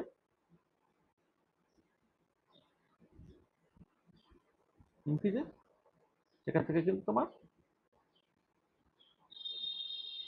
এনট্রপিটাও ইনক্রিজ করবে। হ্যাঁ, আচ্ছা তুমি আরো যে জিনিসগুলো দেখবে যে যদি with increase in temperature,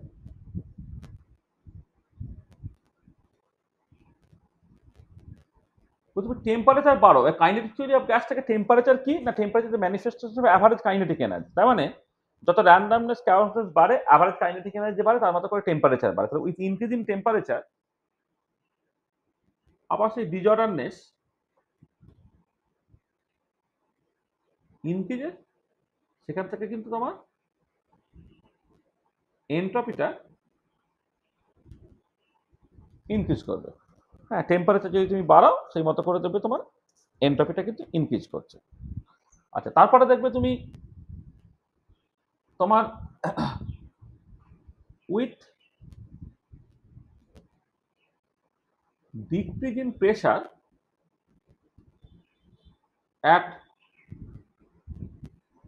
constant temperature তুমি যদি প্রেশারটাকে ডিক্রিজ করো, তাহলে কি হয়, পার্টিকুলার গ্যাসের ক্ষেত্রে ভলিউমটা বেড়ে যায়, তাতে কি হবে, ভলিউমটা ইনক্রিজ করবে,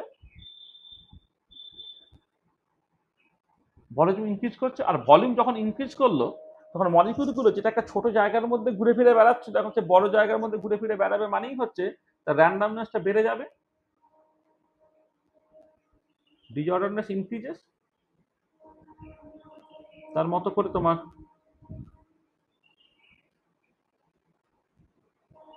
এন্ট্রপি ইনক্রিজ করবে।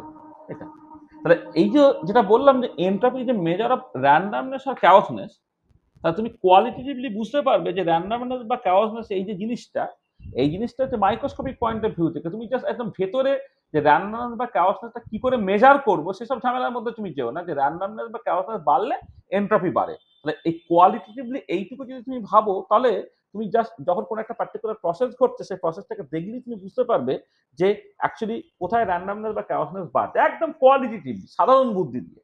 যেখানে তুমি দেখবে যে র্যান্ডমনেস ক্যাওসনেসটা বাড়ছে, তুমি দেখবে সেখানে অ্যাকচুয়ালি এন্ট্রপিটা বাড়ছে। ঠিক আছে, তাহলে মাইক্রোস্কোপিক ডিজঅর্ডারনেস যত বাড়বে, র্যান্ডমনেস ক্যাওসনেস যত বাড়বে, এন্ট্রপি তত বাড়বে। এবং দেখবি ন্যাচারাল অকারিং প্রসেসে নর্মাল টেন্ডেন্সিটা হচ্ছে এই র্যান্ডমনেস বা ক্যাওসনেস বা ডিজঅর্ডারনেস বা এন্ট্রপিটাকে তোমার অ্যাকচুয়ালি বাড়িয়ে দেওয়া, এই যে ব্যাপার। আচ্ছা, এবারে সেই এন্ট্রপি সেইটা নিয়ে আরো অনেক কিছু কথাবার্তা বলা আছে, আমি সেগুলো আসছি, মানে এন্ট্রপি স্টেট ফাংশন, এন্ট্রপি তোমার এক্সটেন্সিভ প্রপার্টি, সেসব জিনিসগুলো আসবো। তার আগে তো এন্ট্রপিটিকে মানে আমি জাস্ট কোয়ালিটেটিভলি ডিফাইন করলাম। এবার সেই এন্ট্রপিটাকে তোমাকে অ্যাকচুয়ালি মানে ম্যাথামেটিক্যালি ডিফাইন করতে হবে। আচ্ছা, ম্যাথামেটিক্যালি এন্ট্রপি যখন ডিফাইন করবে, সেটা হচ্ছে যে মানে মানে এইভাবে বলা হয় যে চেঞ্জ ইন এন্ট্রপি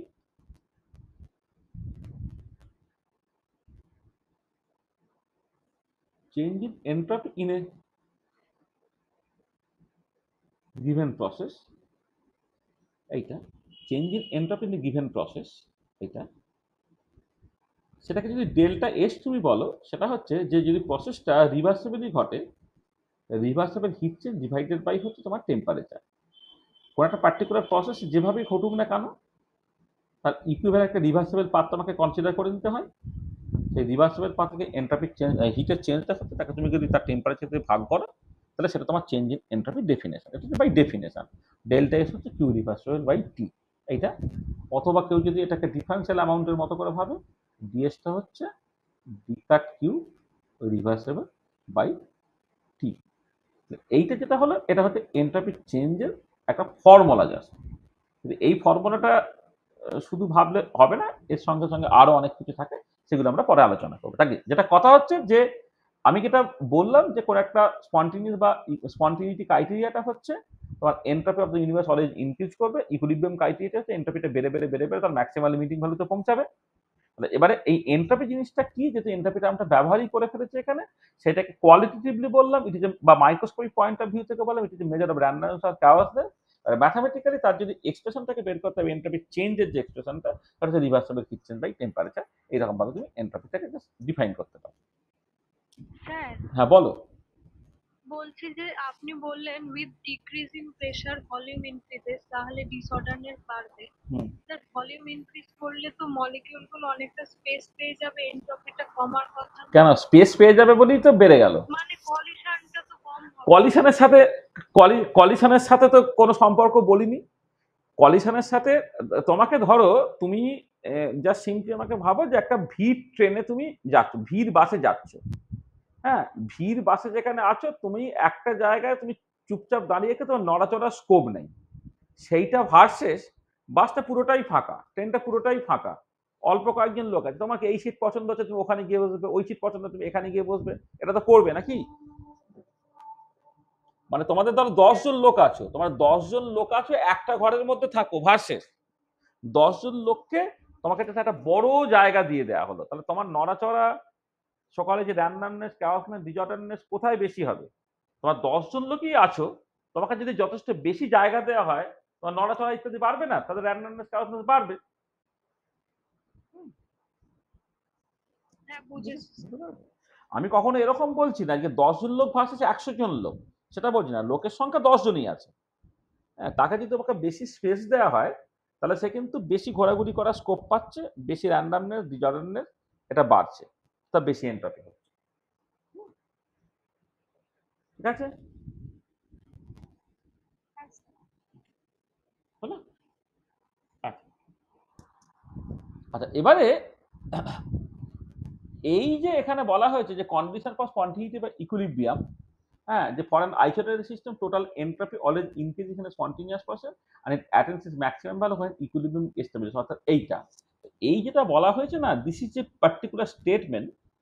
হ্যাঁ, এই দিস ইজ দ্য, এই যেটা বলা হয়েছে, this is the most popular statement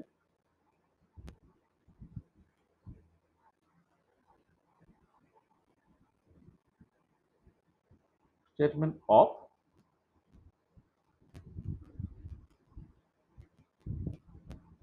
second law of thermodynamics. This is the most popular statement of second law of thermodynamics. হ্যাঁ, this is the most popular statement of second law of thermodynamics. ঠিক আছে?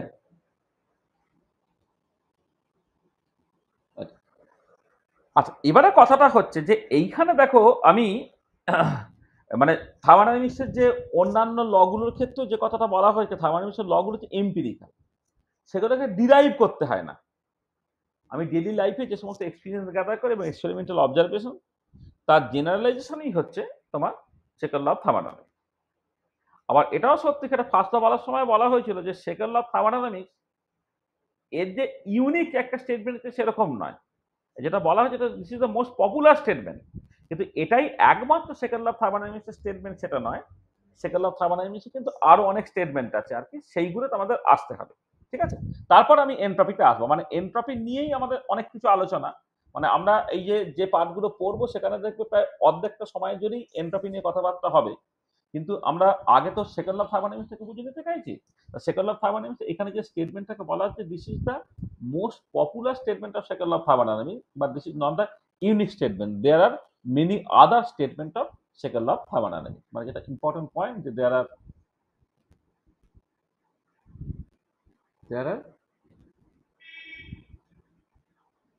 many other statements of second law of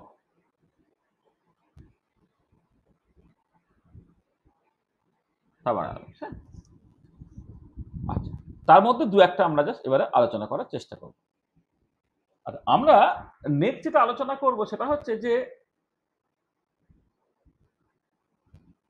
engine নিয়ে একটু কথাবার্তা বলবো, এবং সেই ইঞ্জিনের এফিসিয়েন্সি নিয়ে কথাবার্তা বলতে গিয়ে সেখানে দেখবে একটা ইম্পর্টেন্ট স্টেটমেন্ট বেরিয়ে আসে, তাকে বলা হয় Kelvin Planck statement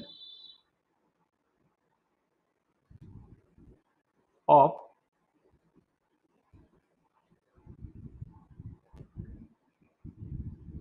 second law of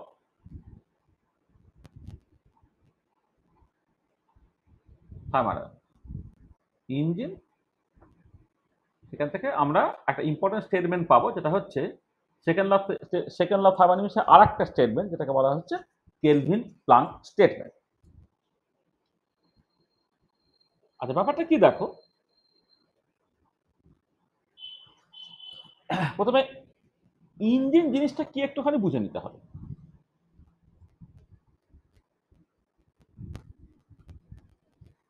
engine হচ্ছে তোমার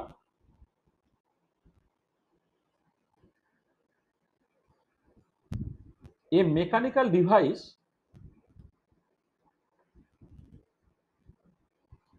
which operates in a mechanical device which operates in a cycle, যেটাকে বলা হয় মেশিন আর কি। a mechanical device which operates in a cycle মানে একটা machine that can take some heat from a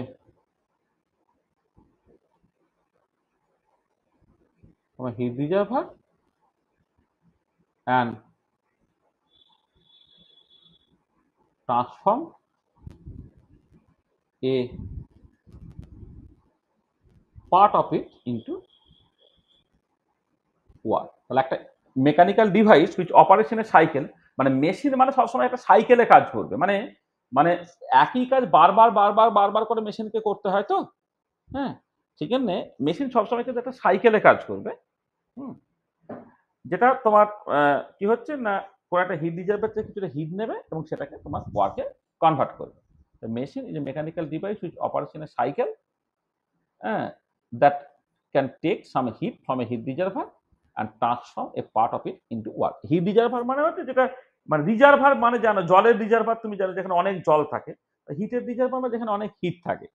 মানে hit থাকে মানে তুমি ধরো অনেকটা পরিমাণ যদি জল নিয়ে নাও, জলের যেহেতু স্পেসিফিক হিট হচ্ছে অনেক বেশি, তাহলে তার মধ্যে সাডেনলি অনেক হিট আছে এরকম।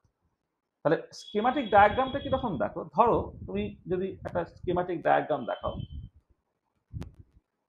একটা ইঞ্জিন তার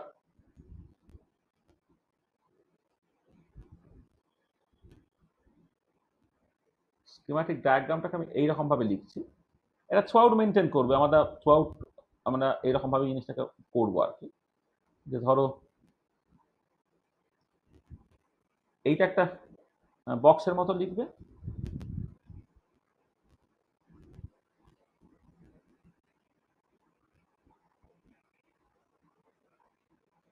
ঠিক আছে, পাতা ভেঙে যাচ্ছে না,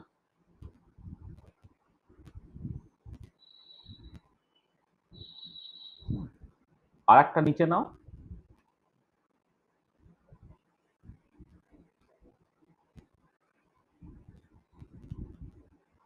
আর এইটাকে নাম দাও HTR, এটাকে নাম দাও LTR, এর টেম্পারেচার T2 লেখো, এর টেম্পারেচার T1 লেখো, যেখানে T2টা গ্রেটার দেন T1। আচ্ছা, HTR কথাটার মানে হচ্ছে high temperature reservoir, high temperature reservoir. আর LTR মানে হচ্ছে তোমার low temperature reservoir, low temperature, একটা হাই টেম্পারেচার একটা লো টেম্পারেচার রিজার্ভার। আচ্ছা, এবারে এইখানে কি করলে তুমি, এইখানে একটা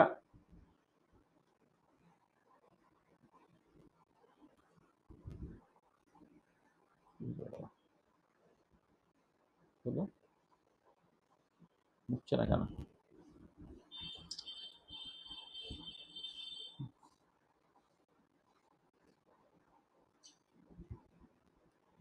এইখানে একটা তুমি এরকম করে আঁকো, এখানে একটা ইঞ্জিনারি কাজ করছে, ইঞ্জিন। ইঞ্জিন কি করছে দেখো, এই হাই টেম্পারেচার রিজার্ভার থেকে একটা হিট নিল, Q2 অ্যামাউন্টের হিট নিল, এই লো টেম্পারেচার রিজার্ভারে Q1 অ্যামাউন্টের হিট ছেড়ে দিল, মাঝখানে কিছুটা ওয়ার্ক করলো, সেই ওয়ার্কটা কত না Q2 minus Q1। High temperature reservoir থেকে কিছুটা হিট নিল, লো টেম্পারেচার রিজার্ভারে হিট কিছুটা ছাড়লো, মাঝখানে কিছুটা ওয়ার্ক করলো, সেই ওয়ার্কটা কি দেখো বেসিক্যালি Q2 মাইনাস Q1। এটা তার মানে তাহলে একটা ইঞ্জিন কি করছে, তার ইঞ্জিনের নর্মাল যে ডায়াগ্রাম, সে একটা মেশিন। এই মেশিনটা আমি তার এক্সপ্রেশনলি লিখছি না, সেই মেশিনটাকে তোমার এরকম এই গোল করে জাস্ট নাম দিয়ে লিখে দিচ্ছি যে হাই টেম্পারেচার রিজার্ভার থেকে কিউট অ্যামাউন্ট, এই যে এখানে তো বলেই দেওয়া আছে T2 গ্রেটার দ্যান T1, মানে হাই টেম্পারেচার রিজার্ভার থেকে কিউট অ্যামাউন্টে হিট নিল, লো টেম্পারেচার রিজার্ভার যে Q1 অ্যামাউন্টে হিট ছেড়ে দিল, মাঝখানে কিছুটা ওয়ার্ক করলো, সেটা হচ্ছে Q2 মাইনাস Q1। আচ্ছা, এবারে এই যে ইঞ্জিন তোমার এটা লিখেছো, মানে এই যে তুমি ইঞ্জিনটাকে করেছো, সেই ইঞ্জিনের একটা ইম্পর্টেন্ট ইঞ্জিনের সঙ্গে অ্যাসোসিয়েট একটা ইম্পর্টেন্ট টার্ম হচ্ছে তার efficiency. Efficiency of an engine. আচ্ছা, একটা এফিসিয়েন্সি অফ অ্যান ইঞ্জিন সেটা কি জিনিসটা না, ইটা দিয়ে এক্সপ্রেস করা হয়। সেটা হচ্ছে তোমার নেট ওয়ার্ক ডান, কতখানি ওয়ার্ক করলো divided by heat absorbed from high temperature reservoir. Heat absorb from high temperature reservoir, তার মানে এই নেট ওয়ার্ক কতটা করছে ডিভাইডেড বাই Q2, অর্থাৎ Q2 minus Q1 by Q2। এটা হচ্ছে তোমার এফিসিয়েন্সি অফ অ্যান ইঞ্জিন, তার ডেফিনেশন। আচ্ছা, এবারে যেটা কথা সেটা হচ্ছে এই যে এই যে ইঞ্জিনটা, সেটা বেস্ট পসিবল কি হতে পারতো, মানে সবচেয়ে ভালো ইঞ্জিন কি হতে পারতো। তাহলে ইঞ্জিনের কাজটা হচ্ছে কিছুটা হিট নিয়ে সে ওয়ার্ক দেবে, তাই তো? তাহলে কিছুটা হিট নিয়ে সে বেসিক্যালি ওয়ার্ক দেবে। তাহলে আমার আলটিমেট ইঞ্জিনকে আমি ব্যবহার করছি কেন, আমি কিছু ওয়ার্ক পাবো বলে। তাহলে এরকম কি হতে পারে যে কোন একটা ইঞ্জিন কোনো হিট নিল না, জাস্ট ওয়ার্ক দিল, মানে কোন একটা ইঞ্জিন কোনো হিট নিল না কিন্তু ওয়ার্ক দিল, সেটা কি হতে পারে? এটা হচ্ছে কথা। তাহলে আমি যেটা নেক্সট যেটা করতে চাইছি যে we want to find out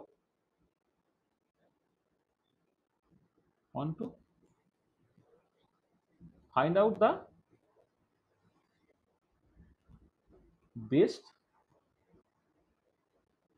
possible engine. We want to find out the best possible engine. ঠিক আছে? তাহলে প্রথম যেটা আমি ভাবতে পারতাম সেটা হচ্ছে যে is it possible to find an engine বা construct an engine that can produce work out of nothing। মানে আউট অফ নাথিং মানে হচ্ছে সে বেসিক্যালি ধরো কোনো হাই টেম্পারেচার রিজার্ভার থেকে কোনো হিট সে নিল না, কোনো হিট নিল না কিন্তু ওয়ার্ক করলো, এটা কি আদৌ হতে পারে? আচ্ছা, তাহলে এটা কিন্তু হতো, সেটা হচ্ছে perpetual motion machine of first kind. এই যে এই যে এইটা যদি হতে পারতো, সেটা কি না, সেটা হচ্ছে perpetual machine of first kind. Perpetual motion machine of first kind. First law of thermodynamics সময় বলে যে এটা কখনো সম্ভব না। তাহলে এটা হচ্ছে it is the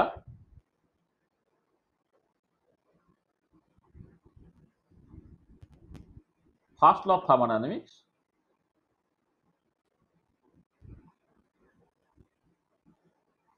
that discuss this possibility। First law of thermodynamics পরে এটা হওয়া সম্ভব না, তার কারণটা খুব সহজ, যে ডেল্টা ইউ যেহেতু তোমার কিউ প্লাস ডব্লিউ, তারপরে for cyclic process delta U তো জিরো, ইউটা হচ্ছে ইন্টারনাল এনার্জি, ডেল্টা ইউটা জিরো। তার মানে এখান থেকে তুমি যেটা দেখতে পাচ্ছ ওয়ার্কটা কিন্তু মাইনাস ডব্লিউটা বলে সেটা কিউ এর সঙ্গে সমান হচ্ছে, অথবা ডব্লিউর ম্যাগনিটিউডটা তোমার বেসিক্যালি কিউ এর ম্যাগনিটিউডের সঙ্গে সমান হচ্ছে, এইটা। তার মানে যদি তুমি এই কোনো একটা সাইক্লিক প্রসেসে ওয়ার্কের ম্যাগনিটিউড এবং হিটের ম্যাগনিটিউড যদি তোমার সমান হয়, তার মানে কিউ ইকুয়াল টু জিরো, এইটা অটোমেটিক ইমপ্লাই করবে ডব্লিউ ইকুয়াল টু জিরো। তার মানে পরিষ্কার বোঝা গেল যে discuss the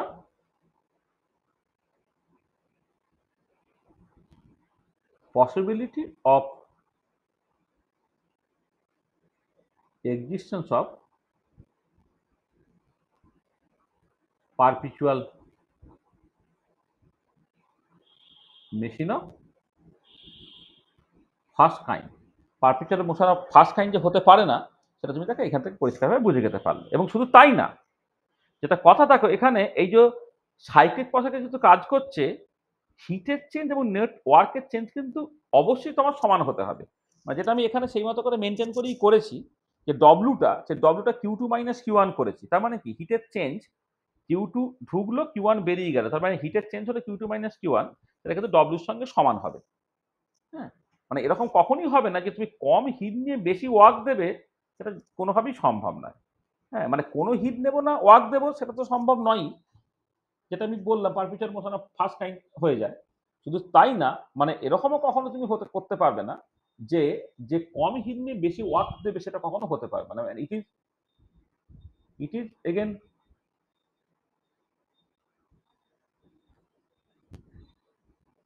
impossible from first law to construct an engine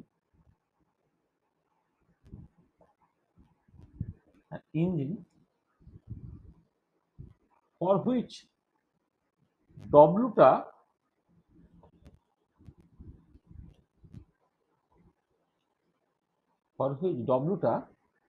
greater than Q2। মানে ডব্লুটা গ্রেটার দ্যান Q2 কখনো হতে পারবে না, কারণ ফার্স্ট ল কি বলে সেটা ডব্লু আর কিউ সমান হবে। হ্যাঁ, আমি যতখানি হিট নিলাম তার থেকে বেশি ওয়ার্ক পেয়ে গেলাম, তাহলে ওই এক্সট্রা ওয়ার্কটা আমি মানে কোথা থেকে পাবো? এনার্জি কনজারভেশন প্রিন্সিপাল তো ওবে করবে না। সাইক্লিক প্রসেসে যতখানি হিট চেঞ্জ হবে ম্যাক্সিমাম ততখানি ওয়ার্ক হবে। হ্যাঁ, তাহলে আমি যদি ইভেন ধরেও নিই যে এই লো টেম্পারেচার ইজের পরে সে কিছু ছাড়ছে না, অর্থাৎ পুরো হিটটাই সে ওয়ার্কে কনভার্ট করছে, তাহলে Q2 আর W সমান হবে। কিন্তু হিট নিল কম, ওয়ার্ক বেশি দিল, এটা কখনোই সম্ভব না। সেটা আমি এখানে বলেছি। It is again impossible from first law to construct an engine for which W টা গ্রেটার দ্যান Q2। এটা কখনো হতে পারবে না। আচ্ছা, এবারে ম্যাক্সিমাম তুমি যেটা ভাবতে পারতে যে এরকম কি কখনো হতে পারে, মানে ধরো আমি একটা ইঞ্জিন কনস্ট্রাক্ট করছি, যে ইঞ্জিনটা সকল হাই টেম্পারেচার রিজার্ভার থেকে কিছুটা হিট নেবে,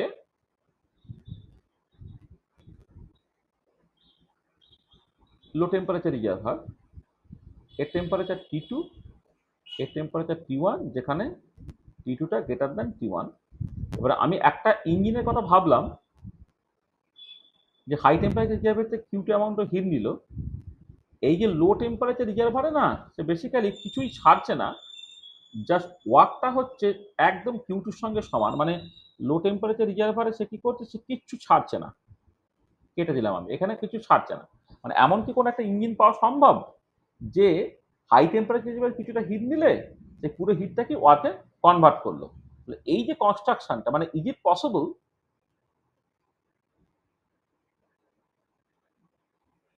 টু, মানে আমি কি বলছি, আমি আবার বলছি, আমি বেস্ট পসিবল ইঞ্জিন খোঁজার চেষ্টা করছি। তো সবচেয়ে ভালো হচ্ছে যে একটা ইঞ্জিন যে কোনো ওয়ার্ক হিট নিল না কিন্তু ওয়ার্ক করছে, সেটা হতে পারে না, কারণ সেটা হলে perpetual motion machine first kind হয়ে যায়, ফার্স্ট ল থার্মানি সেটাকে ডিসকার্ড করে। তো নেক্সট যেটা হতে পারে যে আমি কম হিট নিয়ে বেশি ওয়ার্ক দেবো, মানে হিটের থেকে ওয়ার্ক বেশি, সেটা কি হতে পারে? ফার্স্ট ল থার্মানি আবার বলছে সেটা হতে পারে না। আচ্ছা, ফার্স্ট ল থার্মানি যেটা অ্যালাউ করতে পারে সেটা হচ্ছে এই যে হিট নিল সোর্স থেকে বা হাই টেম্পারেচার রিজার্ভার থেকে, লো টেম্পারেচার রিজার্ভারে কিচ্ছু ছাড়লো না, পুরোটাকে ওয়ার্কে কনভার্ট করলো, এটা ফার্স্ট ল দিয়ে কিন্তু allowed. Is it possible to construct an engine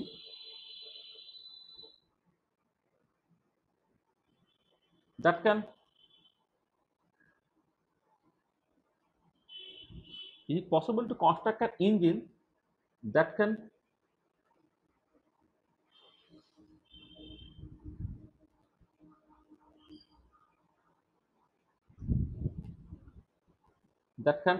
take some heat from high temperature reservoir and transform this into what? Completely, QMPLETELY,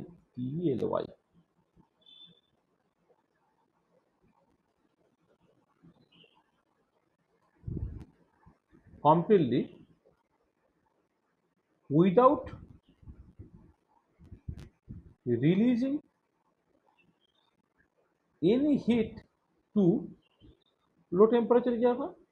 And is it possible to construct an engine that can take some heat from high temperature reservoir and transform this into work completely, এবং যে হিটটা পুরোটাকে ওয়ার্কে convert করে ফেললো without releasing any heat to low temperature reservoir, low temperature reservoir কোনো heat না ছেড়ে। আচ্ছা দেখো, this is allowed from first law of thermodynamics.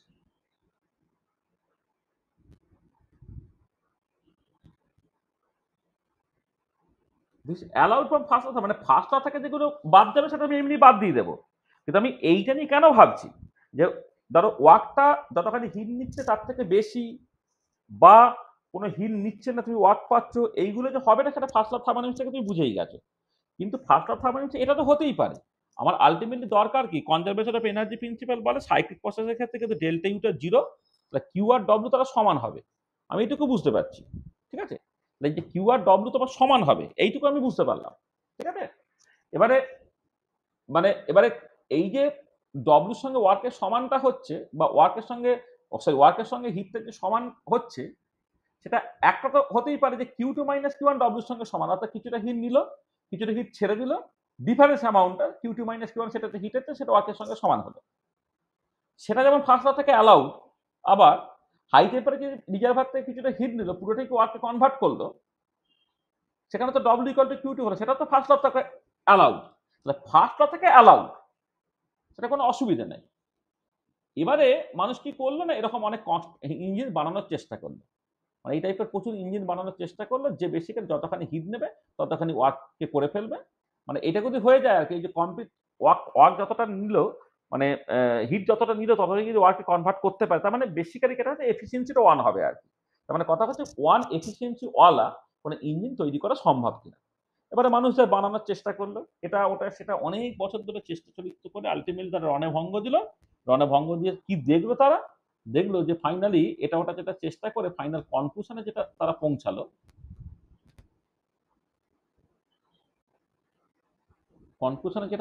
সেটা হচ্ছে এই যে it is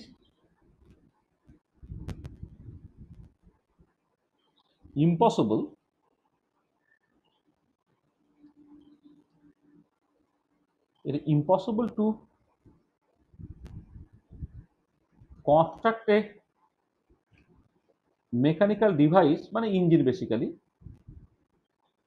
mechanical device which operates in a cycle. It is impossible to construct a mechanical device which operates in a cycle and which has its only effect মানে sole effect আর কি, sole effect to take some heat from high temperature reservoir and transform this heat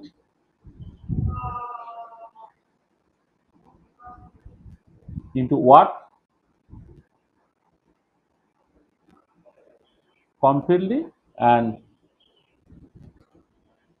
no heat is released to low temperature reservoir. It is impossible to construct a mechanical device which operates in a cycle and which has its only effect বা sole effect to take some heat from high temperature reservoir and transform this heat into work completely. এই দেখো, এই যে ইম্পসিবিলিটিটা, এটা কিন্তু first ল থেকে এটা allowed ছিল, কিন্তু তুমি চেষ্টা করে দেখবে যে না, ওটা কোনোভাবেই করতে পারা যাচ্ছে না। এটা ফার্স্ট ল থেকে অ্যালাউড ছিল, হ্যাঁ, মানে ফার্স্ট ল থেকে অ্যালাউড ছিল, মানে ফার্স্ট ল থেকে কোথাও কোনো আপত্তি ছিল, মানে ফার্স্ট ল এটা নিয়ে কোনো কথাই বলে না। ফার্স্ট ল এটা বলে যে ঠিক আছে বাবা, তোমার এ দরকার মানে মানে যেহেতু সাইক্লিক প্রসেসে কোনো একটা মেশিন কাজ করবে, হিটের চেঞ্জ ওয়ার্কের চেঞ্জের সঙ্গে সমান হবে। তো সে ভেতরে ঢুকে বলছে না যে এরকম হতে পারতো যে কিছুটা হিট নিল হাই টেম্পারেচার রিজার্ভার থেকে, কিছুটা ছেড়ে দিল, কি ডিফারেন্স অ্যামাউন্টটা Q2 মাইনাস Q1 সেটা হিটের চেঞ্জ, সেটা ওয়ার্কের সঙ্গে সমান হলো। আর একটা হচ্ছে কিছুটা হিট নিল, সিঙ্কে কিছু ছাড়লোই না, পুরোটাকে জাস্ট ওয়ার্কে কনভার্ট করে ফেললো। এই যে দুটোই হচ্ছে ফার্স্ট ল থেকে কোনো আপত্তি নেই।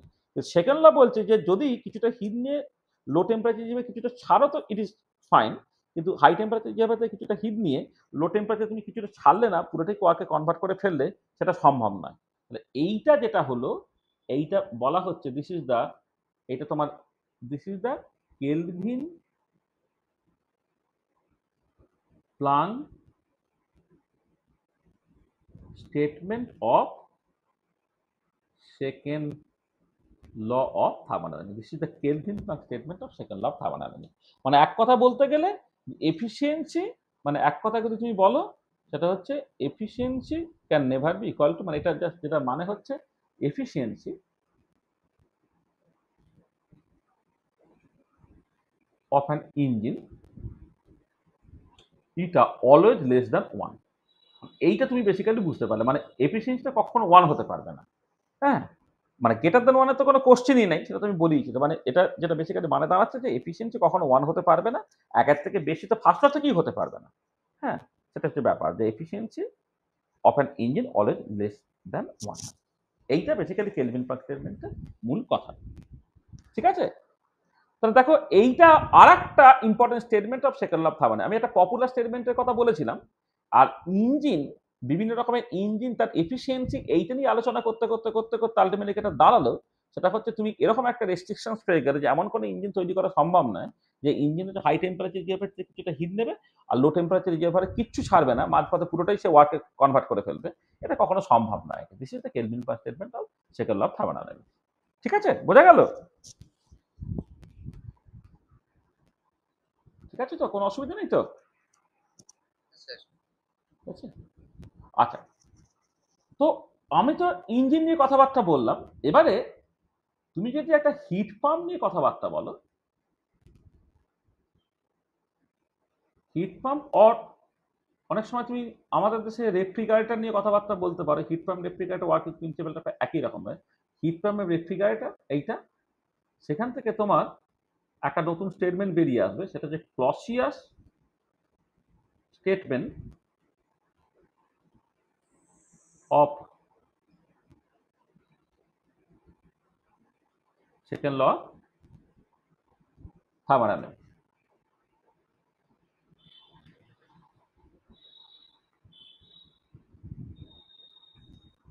Hit pump refrigerator and the second law of thermodynamics. দেখো যে মানে আচ্ছা, হিট পাম্প বেসিক্যালি কি বা রেফ্রিজারেটর কি, দুজনই যেটা করে সেটা হচ্ছে এই যে a heat pump or a refrigerator is a mechanical device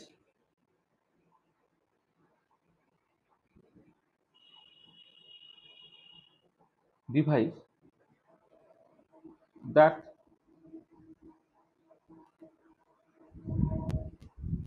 operates in a cycle. And heat pump and refrigerator is a mechanical device that operates in a cycle, and it takes some heat from low temperature reservoir and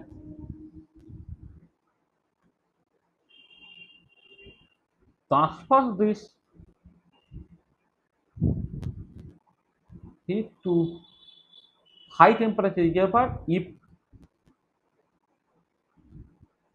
some work is done on the machine. Some work is done on the machine.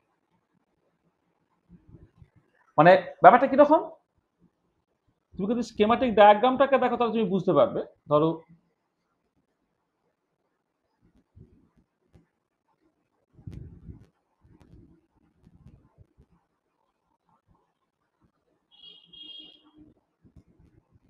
ওই আগের মতোই আমি ছবিটাকে আঁকছি। একটা high temperature reservoir, যার temperature ধরো T2,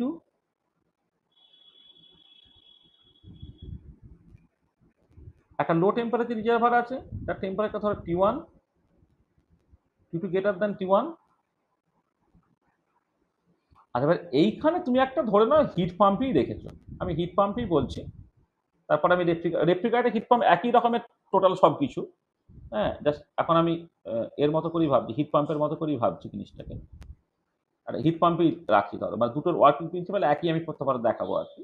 আর সে কি করছে দেখো, যে লো টেম্পারেচার হিসেবে Q1 অ্যামাউন্টে হিট নিল। এবারে আগে যেমন ইঞ্জিন আমাকে ওয়ার্ক দিচ্ছিল, আমি এখন ইঞ্জিনকে ওয়ার্ক, মানে আমি এখন হিট পাম্পকে আমি ওয়ার্ক দেবো। মানে ইঞ্জিনের ক্ষেত্রে ছিল কি work done by the engine, আর এখন হচ্ছে work done on the heat pump. এবং কতখানি হিট দিচ্ছি ধরে না তোমার Q2 মাইনাস Q1 অ্যামাউন্টের হিট আমি দিলাম, যার জন্য যেটা হচ্ছে যে হাই টেম্পারেচার গিয়ে পরে Q2 অ্যামাউন্টের হিট জাস্ট পৌঁছে যাচ্ছে। তো কি হচ্ছে না বেসিক্যালি মানে আমি একটা ওয়ার্ক দিচ্ছি হিট পাম্পের উপরে, যে কারণে হচ্ছে সে মানে লো টেম্পারেচার থেকে Q1 অ্যামাউন্টের হিট নিয়ে যে হাই টেম্পারেচার গিয়ে পরে Q2 অ্যামাউন্টের হিট জাস্ট পৌঁছে দিচ্ছে। এটা একটা schematic diagram of a heat pump, এবং এটাই তোমার অ্যাকচুয়ালি রেফ্রিজারেটরেরও স্কেমাটিক ডায়াগ্রাম। তাহলে এর ক্ষেত্রে যেটা করতে হয়, একটা ইম্পর্টেন্ট টার্ম তোমাকে ইন্ট্রোডিউস করতে হয়, একটা performance, coefficient of performance, sorry মানে পারফরমেন্সও বলতে পারো অথবা কোএফিসিয়েন্ট অফ পারফরমেন্সও বলা হয়।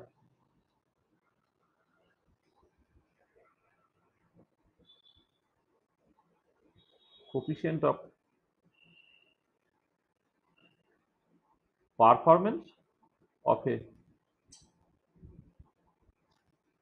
হিট পাম্প, এইটা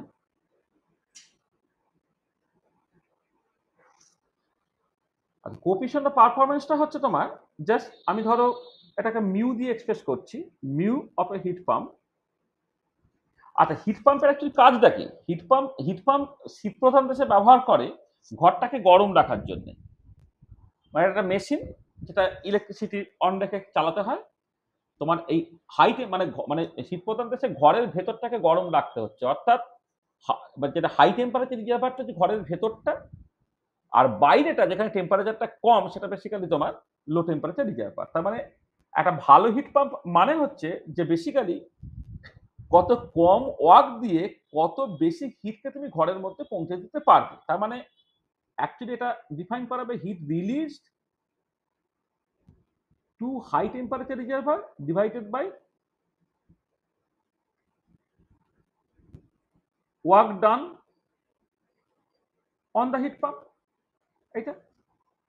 আচ্ছা এবারে এইখানে হিট কতখানি রিলিজ করা হয়েছে, Q2 অ্যামাউন্টে রিলিজ করা হয়েছে, আর কতখানি ওয়ার্ক দেওয়া হয়েছে, W অ্যামাউন্টের ওয়ার্ক দেওয়া হয়েছে, অর্থাৎ সেটা হয়ে গেল কত Q2 ডিভাইডেড বাই ওয়ার্কটা হচ্ছে কত Q2 মাইনাস Q1, এইটা। এইটা হয়ে যাচ্ছে coefficient of performance of hit pump. ঠিক আছে, যে আমি হিট পাম্প ভালো হিট পাম্প মানে হচ্ছে কত কম ওয়ার্ক দিয়ে কত বেশি হিটকে আমি হাই টেম্পারেচার রিজার্ভারে পৌঁছে দিতে পারবো, সেখান থেকে coefficient of performance of heat পাম্পটা ডিফাইন করা হচ্ছে। আচ্ছা এবারে তুমি যদি রেফ্রিজারেটর দেখো এক্স্যাক্টলি একই রকমের সবকিছু, কিন্তু আমাদের দেশে যে আমরা ফ্রিজ ব্যবহার করি বা রেফ্রিজারেটর ব্যবহার করি, সেই রেফ্রিজারেটরের কাজটা কি, মানে হিট পাম্পের জাস্ট উল্টো। খেয়াল করে দেখো যে আমাদের যখন আমরা হিট পাম্প ব্যবহার করলাম, তাতে তোমার যেটা করতে হলো যে তুমি একটা ওয়ার্ক দিলে, দিয়ে তুমি অ্যাকচুয়ালি চাইছো যে কতখানি হিট হাই টেম্পারেচার রিজার্ভারে পৌঁছে যায়। কিন্তু আমরা যে ফ্রিজ ব্যবহার করি, যে ফ্রিজের ক্ষেত্রে ফ্রিজের ভেতরটা ঠান্ডা, ফ্রিজের বাইরেটা হচ্ছে গরম। আমার উদ্দেশ্য যে বাইরেটাকে গরম করার জন্য কি আমি রেফ্রিজারেটর ব্যবহার করি, আমি করি না। আমি কি করি না, ফ্রিজের ভেতরটাকে ঠান্ডা করার জন্য আমি রেফ্রিজারেটর ব্যবহার করি। তাহলে ফ্রিজের ভেতরটায় থেকে যে হিটটা এক্সট্রাক্ট করে হচ্ছে Q1, এইখানে যে হিট এক্সট্রা পাঠিয়ে দিলে সেটা হচ্ছে তোমার Q2 মাঝপথে যে ওয়ার্কটাকে করতে হয়েছিল সেটা হচ্ছে Q two minus Q one. এই পর্যন্ত ছবিটা এক্স্যাক্টলি একই, হিট পাম্পটাকে রেফ্রিজারেটর দিয়ে তুমি রিপ্লেস করেছো। আচ্ছা, এবারে এর যে পারফরমেন্স যদি তুমি দেখো, কোএফিসিয়েন্ট অফ পারফরমেন্স আবার বলছি, কোএফিসিয়েন্ট অফ পারফরমেন্স, তাহলে একটা ভালো ফ্রিজ মানে কি? ভালো ফ্রিজ মানে হচ্ছে সে বেসিক্যালি কতটা কম ওয়ার্ক দিয়ে কত বেশি হিটকে লো টেম্পারেচার রিজার্ভার থেকে, অর্থাৎ ফ্রিজের ভেতর থেকে তুমি যা এক্সট্রাক্ট করে ফেলতে পারবে। তাহলে কোএফিসিয়েন্ট অফ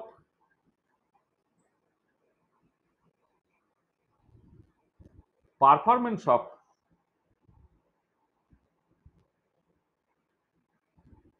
রেফ্রিজারেটর, এ কি বলছে?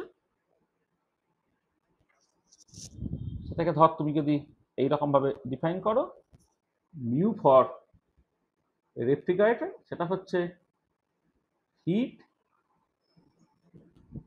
extracted from low temperature reservoir divided by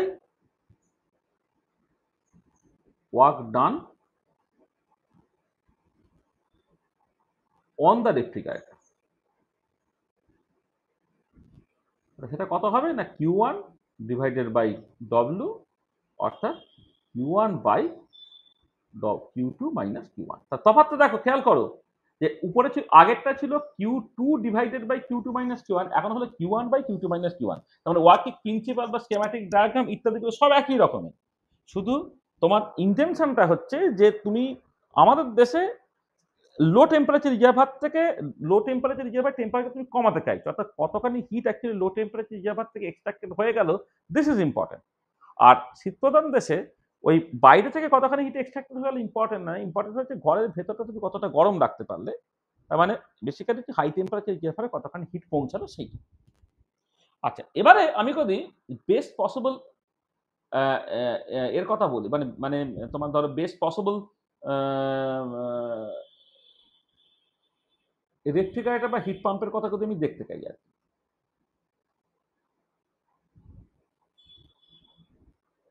আচ্ছা, অতটা বলার দরকার নেই, মানে এটা মুখে আর লিখছি না। ধরো এবার আমি বলছি যে সবচেয়ে ভালো হিট পাম্প কি হতে পারতো, ঠিক আছে, সবচেয়ে ভালো হিট পাম্পটা কি হতে পারতো, ঠিক আছে, বা সবচেয়ে ভালো রেফ্রিজারেটর কি হতে পারতো।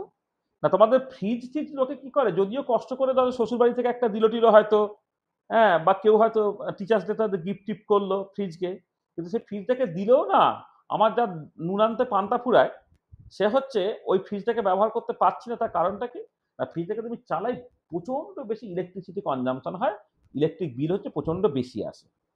তাহলে ফ্রিজের ক্ষেত্রে খুব ভালো ফ্রিজ বা খুব ভালো রেফ্রিজারেটর বা খুব ভালো হিট পাম্প, হ্যাঁ, এইগুলো যদি এরকম কিছু একটা বানানো যেত যে বেসিক্যালি লো টেম্পারেচার রিজার্ভার থেকে হিট নিয়ে হাই টেম্পারেচার রিজার্ভারে হিট থেকে পৌঁছে দিচ্ছে, আমাকে কোনোই ওয়ার্ক করতে হচ্ছে না, এইটা যদি হতো তাহলে সেটা সবচেয়ে ভালো হতে পারতো। এবার লোকে কি করলে, এটা বারবার বানানোর চেষ্টা করলো যে এরকম কি কোনো হিট পাম্প বা রেফ্রিজারেটর বানানো সম্ভব যে কোনো ওয়ার্ক দেবো না কিন্তু লো টেম্পারেচার রিজার্ভার থেকে হিট নিয়ে হাই টেম্পারেচার রিজার্ভারে পৌঁছে দিচ্ছে। লোকে এটা ওটা সেটা ট্রাই করে দেখবে যে এটা ইম্পসিবল। কি দেখলো আলটিমেটলি ফাইনাল কনক্লুশনটা, সরি, ফাইনাল কনক্লুশনটা কি পৌঁছালো, এই সরি সরি সরি সরি কি করলাম কি করলাম কি করলাম কি করলাম,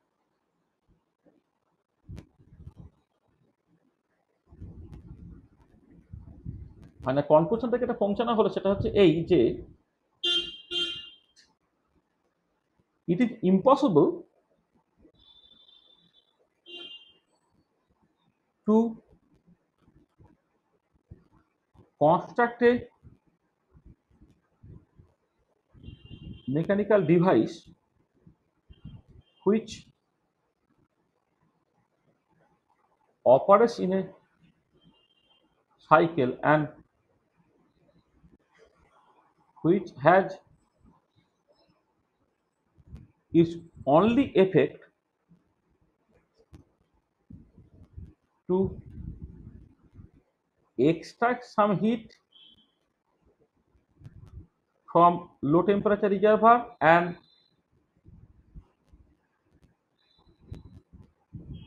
transfer this heat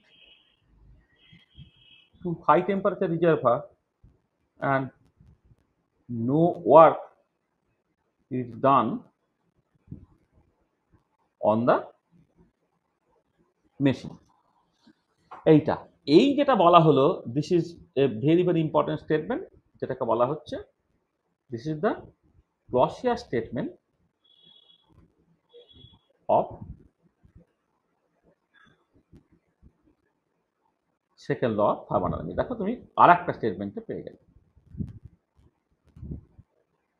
this is the Clausius statement of second law of thermodynamics. ঠিক আছে, So it is impossible to construct a mechanical device which operates in a cycle and which has its only effect or the sole effect to extract some heat from low temperature reservoir and transfer this heat into high temperature reservoir to high temperature reservoir, and no work is done on the machine.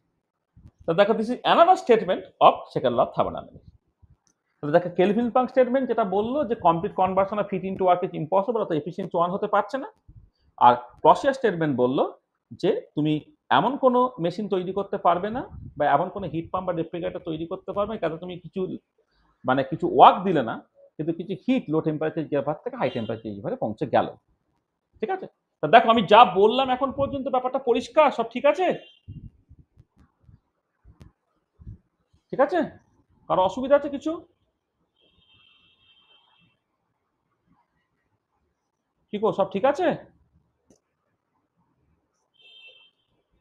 Hello, এইটাই আমি কখন leave করে গেছি, যা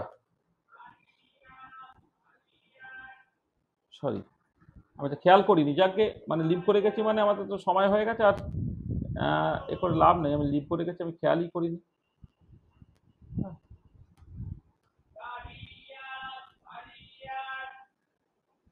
কিছু একটা অসুবিধা হয়েছে, মানে লিভ করে গেছি, আর কি করা যাবে। যাকে আমি ফাইনালি কনক্লুড করে দিচ্ছি। সেকেন্ড এটা দাঁড়াচ্ছে দেখো ফাইনালি যে তাহলে আমরা এই তিনটে স্টেটমেন্ট বললাম, কিন্তু আমরা নেক্সট ক্লাসে যেটা দেখাবো, নেক্সট ক্লাসে আমরা যেটা দেখাবো সেটা হচ্ছে এই যে এই তিনটে স্টেটমেন্ট বেসিক্যালি তোমার ইকুইভ্যালেন্ট। ঠিক আছে, দুটো স্টেটমেন্ট, সরি নেক্সট ক্লাসে আমরা যেটা দেখাবো এই দুটো স্টেটমেন্ট সেটা ইকুইভ্যালেন্ট, সেটা আমরা দেখাবো। তাহলে আমরা প্রথমে দেখাবো যে equivalence of Kelvin Planck and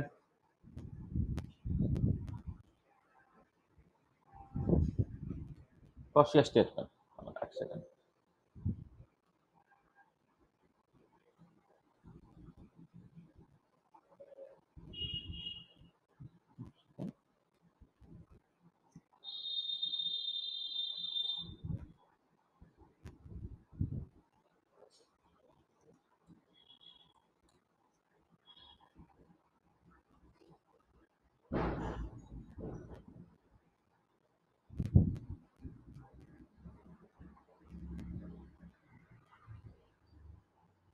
hello,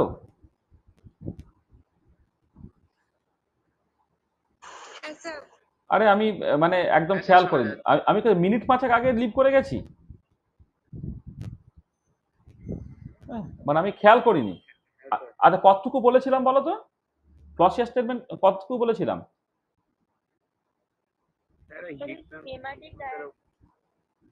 schematic ডায়াগ্রামটা বলেছি তো। দেখো আমি লিখে ফেলেছি, আমি আসলে খেয়ালই করিনি। দেখো এই যে যেটা বলছিলাম যে দেখো এই তো হাই মানে যেটা হলো যে একটা হিট পাম্প সে লো টেম্পারেচার রিজার্ভার থেকে Q1 হিট নিল, আমি কিছুটা ওয়ার্ক করলাম আর Q2 হিটকে হাই টেম্পারেচার রিজার্ভারে পৌঁছে দিল। এবার একটা হিট পাম্পের কোএফিসিয়েন্ট অফ পারফরম্যান্স হচ্ছে তোমার just heat release to high temperature reservoir divided by কতখানি হিট তুমি অ্যাবজর্ব করছো, হ্যাঁ কতখানি ওয়ার্ক তুমি দিচ্ছ, সরি কতখানি হিট তুমি হাই টেম্পারেচার রিজার্ভারে পৌঁছে দিচ্ছ ডিভাইডেড বাই কতখানি ওয়ার্ক করছো, এটা Q2 বাই W অর্থাৎ Q2 by Q2 minus Q1। আচ্ছা এবার রেফ্রিজারেটরের ক্ষেত্রে একই রকমের সিচুয়েশন, শুধু এক্ষেত্রে ক্ষেত্রে ইম্পর্টেন্ট যে কতখানি হিট তুমি অ্যাকচুয়ালি লো টেম্পারেচার রিজার্ভার থেকে এক্সট্রাক্ট করছো, সেটা ইম্পর্টেন্ট, কারণ heat extracted from low temperature reservoir divided by work done on the refrigerator, এটা Q1 by Q2 minus Q1। আচ্ছা লাস্ট যেটা আমি বলেছি সেটা হচ্ছে এই যে এরকম কি কোনো হিট পাম্প বা রেফ্রিজারেটর বানানো সম্ভব যে লো টেম্পারেচার রিজার্ভার থেকে সেটা হিট নিয়ে হাই টেম্পারেচার রিজার্ভারে পৌঁছে দিল কিন্তু কোনো ওয়ার্ক করতে হলো না? এটা কি আদৌ সম্ভব? উত্তর হচ্ছে যে না, সেটা সম্ভব নয়। মানে যেটা কথা হচ্ছে যে আমি এরকম যদি করতে চাই, ধরো এই একটা আমি এখানে লিখে দিচ্ছি, এখানে তোমার ধরো এই হাই টেম্পারেচার রিজার্ভার, ধরো না এখানে তোমার লো টেম্পারেচার রিজার্ভার, এইখানে তোমার একটা ওরকম রেফ্রিজারেটর বা হিট পাম্প কিছু একটা আছে, যে এখান থেকে Q1 অ্যামাউন্টের হিট নিল, এখানে Q2 অ্যামাউন্টের হিট ধরো ছেড়ে দিল, বা Q1 অ্যামাউন্টের হিটই ধরো সে ছেড়ে দেবে, তখন মানে যতখানি হিট নিল সে ততখানি হিটই এখানে ধরো ছেড়ে দিল। এইখানে যে ওয়ার্কটা করার কথা ছিল ডব্লিউ, এইটা সেই ওয়ার্কটা ধরো আমি কিছু করছি না, এই ওয়ার্কটা আমি ধরো কিছু করছি না, এটা কি সম্ভব? উত্তরটা হচ্ছে না, কোনো রকমভাবেই সম্ভব না। সেটাই লিখেছি, it is impossible to construct A mechanical device which operates in a cycle and which has its only effect to extract some heat from extract from হবে এটা কি লিখেছি, extract some heat from low temperature reservoir and transfer this heat to high temperature reservoir and no work is done on the machine। এটা আদৌ সম্ভব কিনা, যে এটা বলা যায় impossible. This is another statement of second law of thermodynamics, যাকে বলা যায় Clausius statement of second law of thermodynamics. ঠিক আছে, বুঝতে পারলে? বুঝছে? ঠিক আছে তো, তাহলে কেলভিন প্লাঙ্ক স্টেটমেন্ট বুঝলে, ক্লসিয়াস স্টেটমেন্ট বুঝলে, তাহলে আমাদের জাস্ট, হ্যালো শুনতে পাচ্ছ? হ্যাঁ হ্যাঁ, সেটা বল। তাহলে আমরা আজকে এই পর্যন্তই করলাম। নেক্সট ক্লাসে আমরা যেটা করব, যে এই যে দুটো স্টেটমেন্ট বলা হলো, কেলভিন প্লাঙ্ক স্টেটমেন্ট এবং ক্লসিয়াস স্টেটমেন্ট, যে দুটো স্টেটমেন্ট দুটোই সেকেন্ড ল অফ থার্মোডাইনামিক্সের স্টেটমেন্ট, দুটো স্টেটমেন্ট পুরো আলাদা কনটেক্সটে করা। এবারে এই দুটো স্টেটমেন্ট যে ইকুইভ্যালেন্ট সেটাকে দেখানো, ইকুয়াল নয় সার্টেনলি, তারা ইকুইভ্যালেন্ট। সেই ইকুইভ্যালেন্স অফ কেলভিন প্লাঙ্ক এবং ক্লসিয়াস স্টেটমেন্ট সেটা আমরা দেখবো, যেটা দেখবো যে যদি কেলভিন প্লাঙ্ক স্টেটমেন্ট ঠিক হয় তো ক্লসিয়াস স্টেটমেন্ট অটোমেটিক্যালি ঠিক, যদি ক্লসিয়াস স্টেটমেন্ট ঠিক হয় তো কেলভিন প্লাঙ্ক স্টেটমেন্ট অটোমেটিক্যালি ঠিক, আবার যদি কেলভিন প্লাঙ্ক স্টেটমেন্ট ভুল হয় তাহলে ক্লসিয়াস স্টেটমেন্ট অটোমেটিক্যালি ভুল, আর যদি ক্লসিয়াস স্টেটমেন্ট ভুল হয় তাহলে কেলভিন প্লাঙ্ক স্টেটমেন্ট অটোমেটিক্যালি ভুল। এইটা আমরা নেক্সট দিন দেখাবো। তাহলে প্রথমে এই পার্টটাকে দেখাবো, তারপরে আমরা যেটা করব যে কার্নো ইঞ্জিন, সেইখান থেকে মানে কার্নোস থিওরেম, কার্নো ইঞ্জিন এবং কার্নো থিওরেম, এইটা তারপরে আমরা এই কার্ডটাকে নিয়ে আলোচনা করব। তাহলে আমাদের এবং বিভিন্ন সিস্টেমের ক্ষেত্রে তোমার এই কার্নো ইঞ্জিনের জন্য এফিসিয়েন্সি ক্যালকুলেট করা, হ্যানা টানা ইত্যাদি নিয়ে আমাদের নেক্সট দিন হচ্ছে আলোচনাটা হবে। তার মানে আমরা আজকে এখানেই রাখছি। নেক্সট ক্লাসে আমরা ইকুইভ্যালেন্স অফ কেলভিন প্লাঙ্ক এবং ক্লসিয়াস স্টেটমেন্ট নিয়ে কথাবার্তা বলবো, তারপর কার্নো ইঞ্জিনে চলে যাব, সেখান থেকে কার্নোস থিওরেম নিয়ে কথাবার্তা বলবো। হ্যাঁ, এবং তার সঙ্গে সঙ্গে আরো কিছু কিছু ইঞ্জিন আছে, যে ইঞ্জিনের এফিসিয়েন্সি কেমন করে ক্যালকুলেট করতে হয় সেটাকে আমরা নেক্সট ক্লাসে দেখবো। আর তাহলে আজকে আমাদের এই পর্যন্তই রাখতে হচ্ছে। End of lecture 1। তাহলে বলো, যদি কারো কিছু জিজ্ঞাসা থাকে বা কোনো অসুবিধা থাকে তো বলে না।